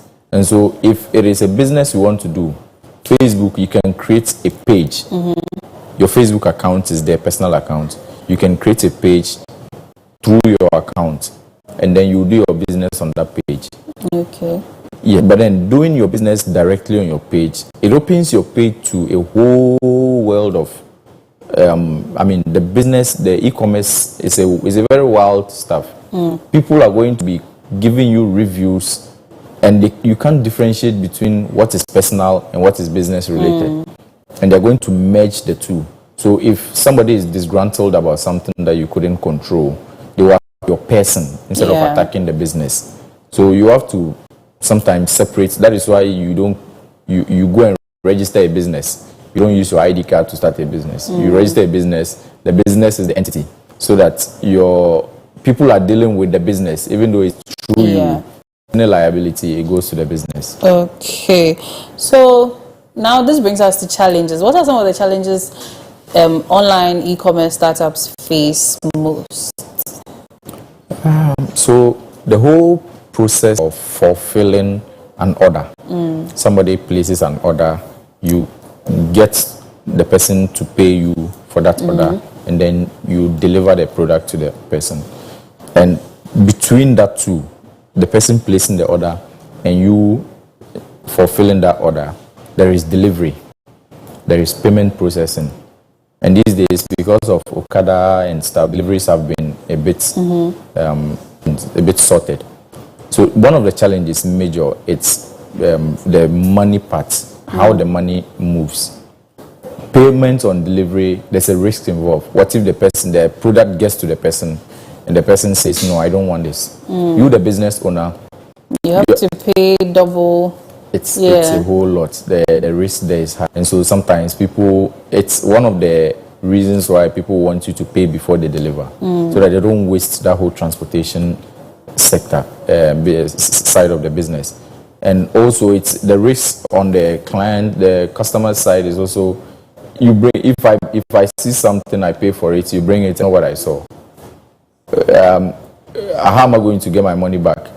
Because sometimes it's, once you pay, if you pay 1,000 cedis for something, chances are you will never get that 1,000 cedis back. You might get a portion of it back, because some will factor into cost of transportation and a whole lot of services for the business. And so it's mixed. And at the end of the day, everybody is looking to get the most out of what they are doing. And so if you're running a business, you want to get the most out of it. So you would try as much as possible to do all you can so that you benefit more. But then you have to also consider that you are building trust between you and the client. So you don't do things that are, let me say, for yourself and then leave the client out. Okay, so again on the tabs, how does someone who has just started a business online, generate credibility or try to create that sense of safety for customers to come in and even grow their business? So business growth, so online business growth, mostly earlier, reviews, what are people saying about your business? So you encourage your customers or your clients to leave you reviews, positive reviews. Okay. And it's not just, sometimes you give 5-star, a number of stars, and then there's the option to write a message. Encourage them to write detailed messages about their experience dealing with you. And it's not just screenshots. That is why, so like you mentioned Instagram and then stuff, people take screenshots. Those can be engineered. Likes and stuff can all be engineered. But positive reviews that reflects people's experience dealing with you, it will be difficult. These days, AI can do that. But when you see genuine stuff, you will know. And the frequency of it, encourage positive reviews. And keep your websites clean. Keep it like it should be a professional website. It shouldn't be something that's so pay for those things and the cost. Yes, pay your developers, pay your engineers to build professional websites for you, so that once somebody goes to your site, they know that you are serious about your business. Yes. Okay. So, friends who are starting businesses, I'm hoping that you are learning a lot because, okay, well, I can confirm that because we've gotten good reviews for the comments here. So, Makinin Abna Happy says, interesting points about password security. Thanks for sharing. Then, Connie Rima Exhaustia said, educational. Thank you very much. So, yes. I think that we are all learning something. I'm picking up a lot to help myself. We also have Ishmael Brenu. Again, I'm sorry if I butchered the name. Says very educative, intelligent, and smart delivery. This should be repeated from time to time. Well, our stream will be on our platform on Facebook and on YouTube, so you can always revisit. And if you've forgotten anything, just come back or take a pen and paper like I have here, and then jot down one or two things. So, with international e-commerce platforms, how do they approach security in our Ghanaian market? So most of these international platforms, they have built the trust already. They have built channels and supply chain processes that are tried and tested. Yeah. And so usually before it gets to our local business settings here, they have already established. I mean, if you buy something from Amazon, there is like DHL. I think DHL is a German shipping company. Once you choose your delivery to DHL, it is so trusted that you can sit and relax. Yeah.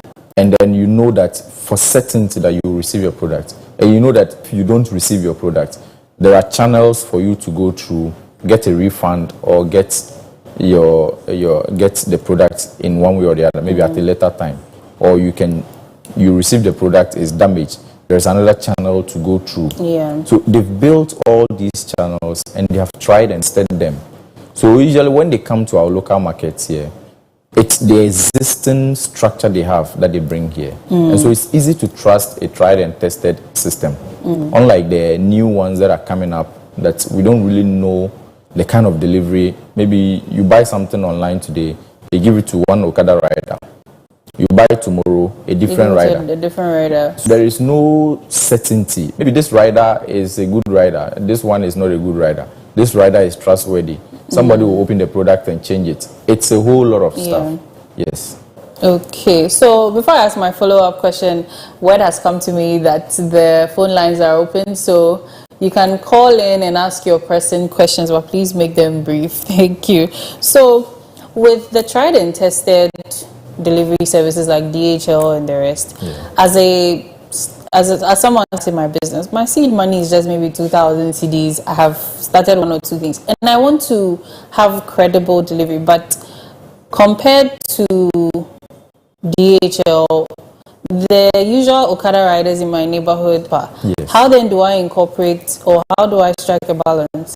So I think some businesses locally, they have days that they do delivery. Okay. So maybe the whole week they take orders, and then they say delivery will be on Saturday. And so on that Saturday, you can go personally and deliver all the products that people have ordered. Or you can have one rider that you have a deal with, particular day, they do all the deliveries for you. So there is a certain structure to it. When I place, so I can choose that I won't place my order until Friday or maybe Thursday. And then I know when I place my order for this particular product, Saturday I will get it. And you have to be consistent with your promises to your customers. Once you say you will do something, you must do it. Okay. That is how you build a trust with the customer and maintain. I mean, if you have one rider, maintain that rider until it is absolutely impossible to do so. Okay. Because Ghanaian, our local businesses, we put faces to it. Yeah. So if one rider comes today and then delivers something, and the next day the same rider comes, the third day the same rider comes, if I'm placing an order for something, I can call the rider and tell them, maybe today I'm not here, meet me here, I'll meet you here. It's a face to the business. Yeah. And there's trust in that process more than today this one, tomorrow this one. It's a whole dilemma for the client. But in situations where these riders are freelance and maybe availability is not also certain, would it be advisable for a business startup or any business to have maybe a few people that are on rotation? So let's say as a customer, I've ordered a few things a number of times. I can identify or put this face to this business that, okay, this guy, they're all from here. Yes. Is that also advisable? Yes. So for consistency, maybe you have 5 or 10 riders, but they have to be consistent with the business. If you deliver, even if it's not the same rider and a different rider, it should still be on time. Okay. Because I have had experiences where you would pay for you are expecting a package, and the rider will call you that your package is ready, we'll deliver it today. And maybe you have some place to be, but the rider will go and do their own things, and then later in the day, you must have wasted the whole day waiting for that package before they will call you that they are going to deliver the package. And I think one thing our local businesses are not doing is, when they tell you that we'll deliver your package today, they should add time. Yes, but traffic situations. No, but if you say maybe your package will be delivered in the evening between maybe some 2 hours, maybe 4 to 6, 5 to 7, or in the afternoon 12 to 2. I mean, within that period, I should be able to wait for you. But if you say that your package will be delivered today, and I'm sitting down morning, afternoon, evening, now you call me around 7 that you're now in my area because you are doing other deliveries. It's not really, it doesn't really, next time I would think twice when I'm ordering you, because you have wasted my whole day for something I could have easily gone and picked up in the market. It's not really helpful. Okay. So based on that, would you advise that businesses should also use that as an opportunity to give timely updates to the customers? Yes. Like I mentioned earlier about these international business online business marketplaces. I mean, you place an order, you can track the order from where it is. Like you place an order on AliExpress, you can track the order from the retailer, and then from the retailer to the AliExpress warehouse to the airport through flight. When it lands in your country, you can see that it has landed in your country. When the delivery guy picks it up, you can see that when it's out for delivery. I mean, the process is all outlined for you. It's easier to trust something when you know that this is what is going on, this is what is going on. And then when it gets stuck at some place, you can make inquiries as to what it says. But locally, we have not really, I don't think our businesses have really thought through that process about giving constant updates. There are easy ways to give constant updates.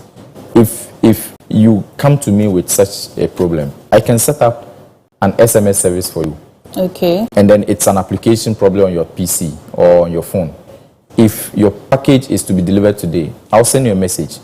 Like you just enter this person, your package will be delivered today. The person is expecting that. If possible, you can add a timing so that the rider knows that from here I'm going here. This distance is going to take me this number of. Traffic is crazy here. Calculate for all that. Maybe 2 hour gap or 3 hours gap. The person knows that between them I'm expecting this at this place. It can wait for you. Because once you know that this is coming, you can wait. It is not right that I place an order for something like I could have spent 4 hours to go to town and pick up, and then I have to spend a whole day waiting for that thing in the house.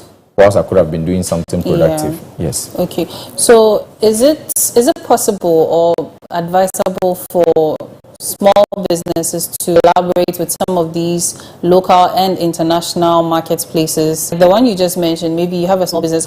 Is it possible to collaborate with them for people to be able to order from me through these apps? Yes. Okay. So I think once some of these larger ones, they have become more of marketers. Okay. Even though they have their own retail items, but they create avenues for others to market their stuff. So I think Jumia does this.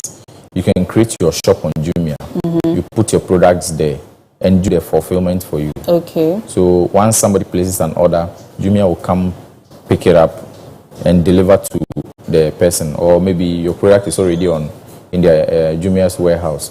They fulfill the order for you because they have established that delivery chain. Okay. So you only have to market your things on their website. And so the only thing you need is actually to have your product or your service. Yeah. They will do the whole thing for you. Okay. But sometimes, like, the cost of them taking over that process for you, you might not like it. Oh, okay. So there's a cost to it. It's not free. They are running the business to make money. Okay. So, yeah. But is there a limit? Let's say I have a business. I want to join Tonaton. I want to join eBay. I want to join Gigi. I want to join Jumia. Is there a limit to the number of all of these? There is no limit. Okay. You have to be, you have to be able to fulfill customers' requests. Mm-hmm. So if you have only 1,000 pieces of something, and you all these things, all these sites, and you get 1,500 orders, you're in trouble. Mm. So you have to be able to have enough stock to manage all these requests. Okay. And so if your product is going faster and you stock up more, or you just pause on it out of stock, and then when stock comes in, you update the numbers. Okay, so wrapping up, what are some of the future trends that we should anticipate in e-commerce and cybersecurity here in Ghana?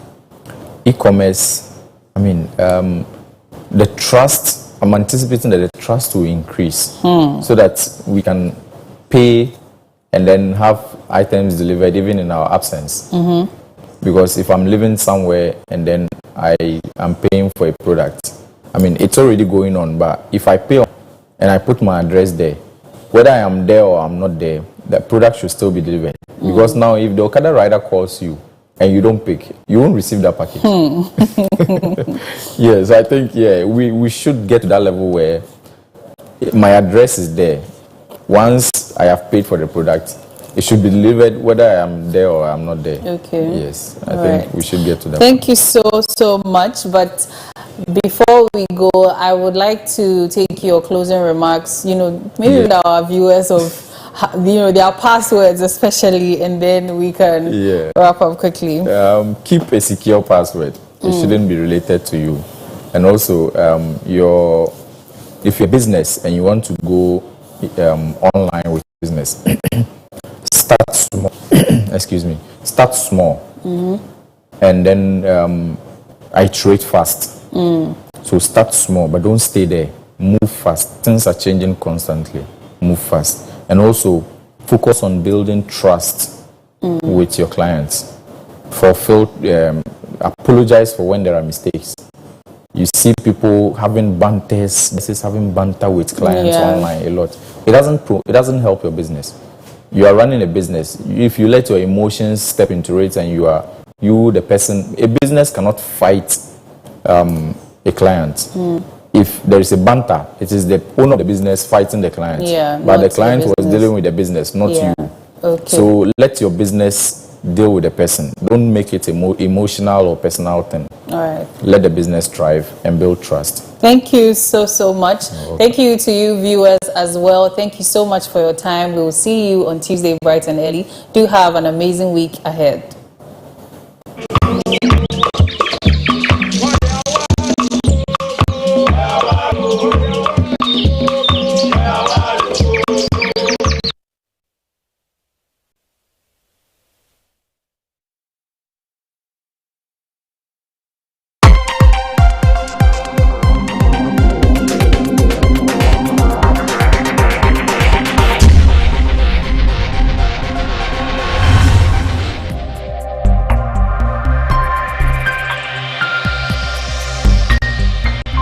Clog TV, beyond the policy.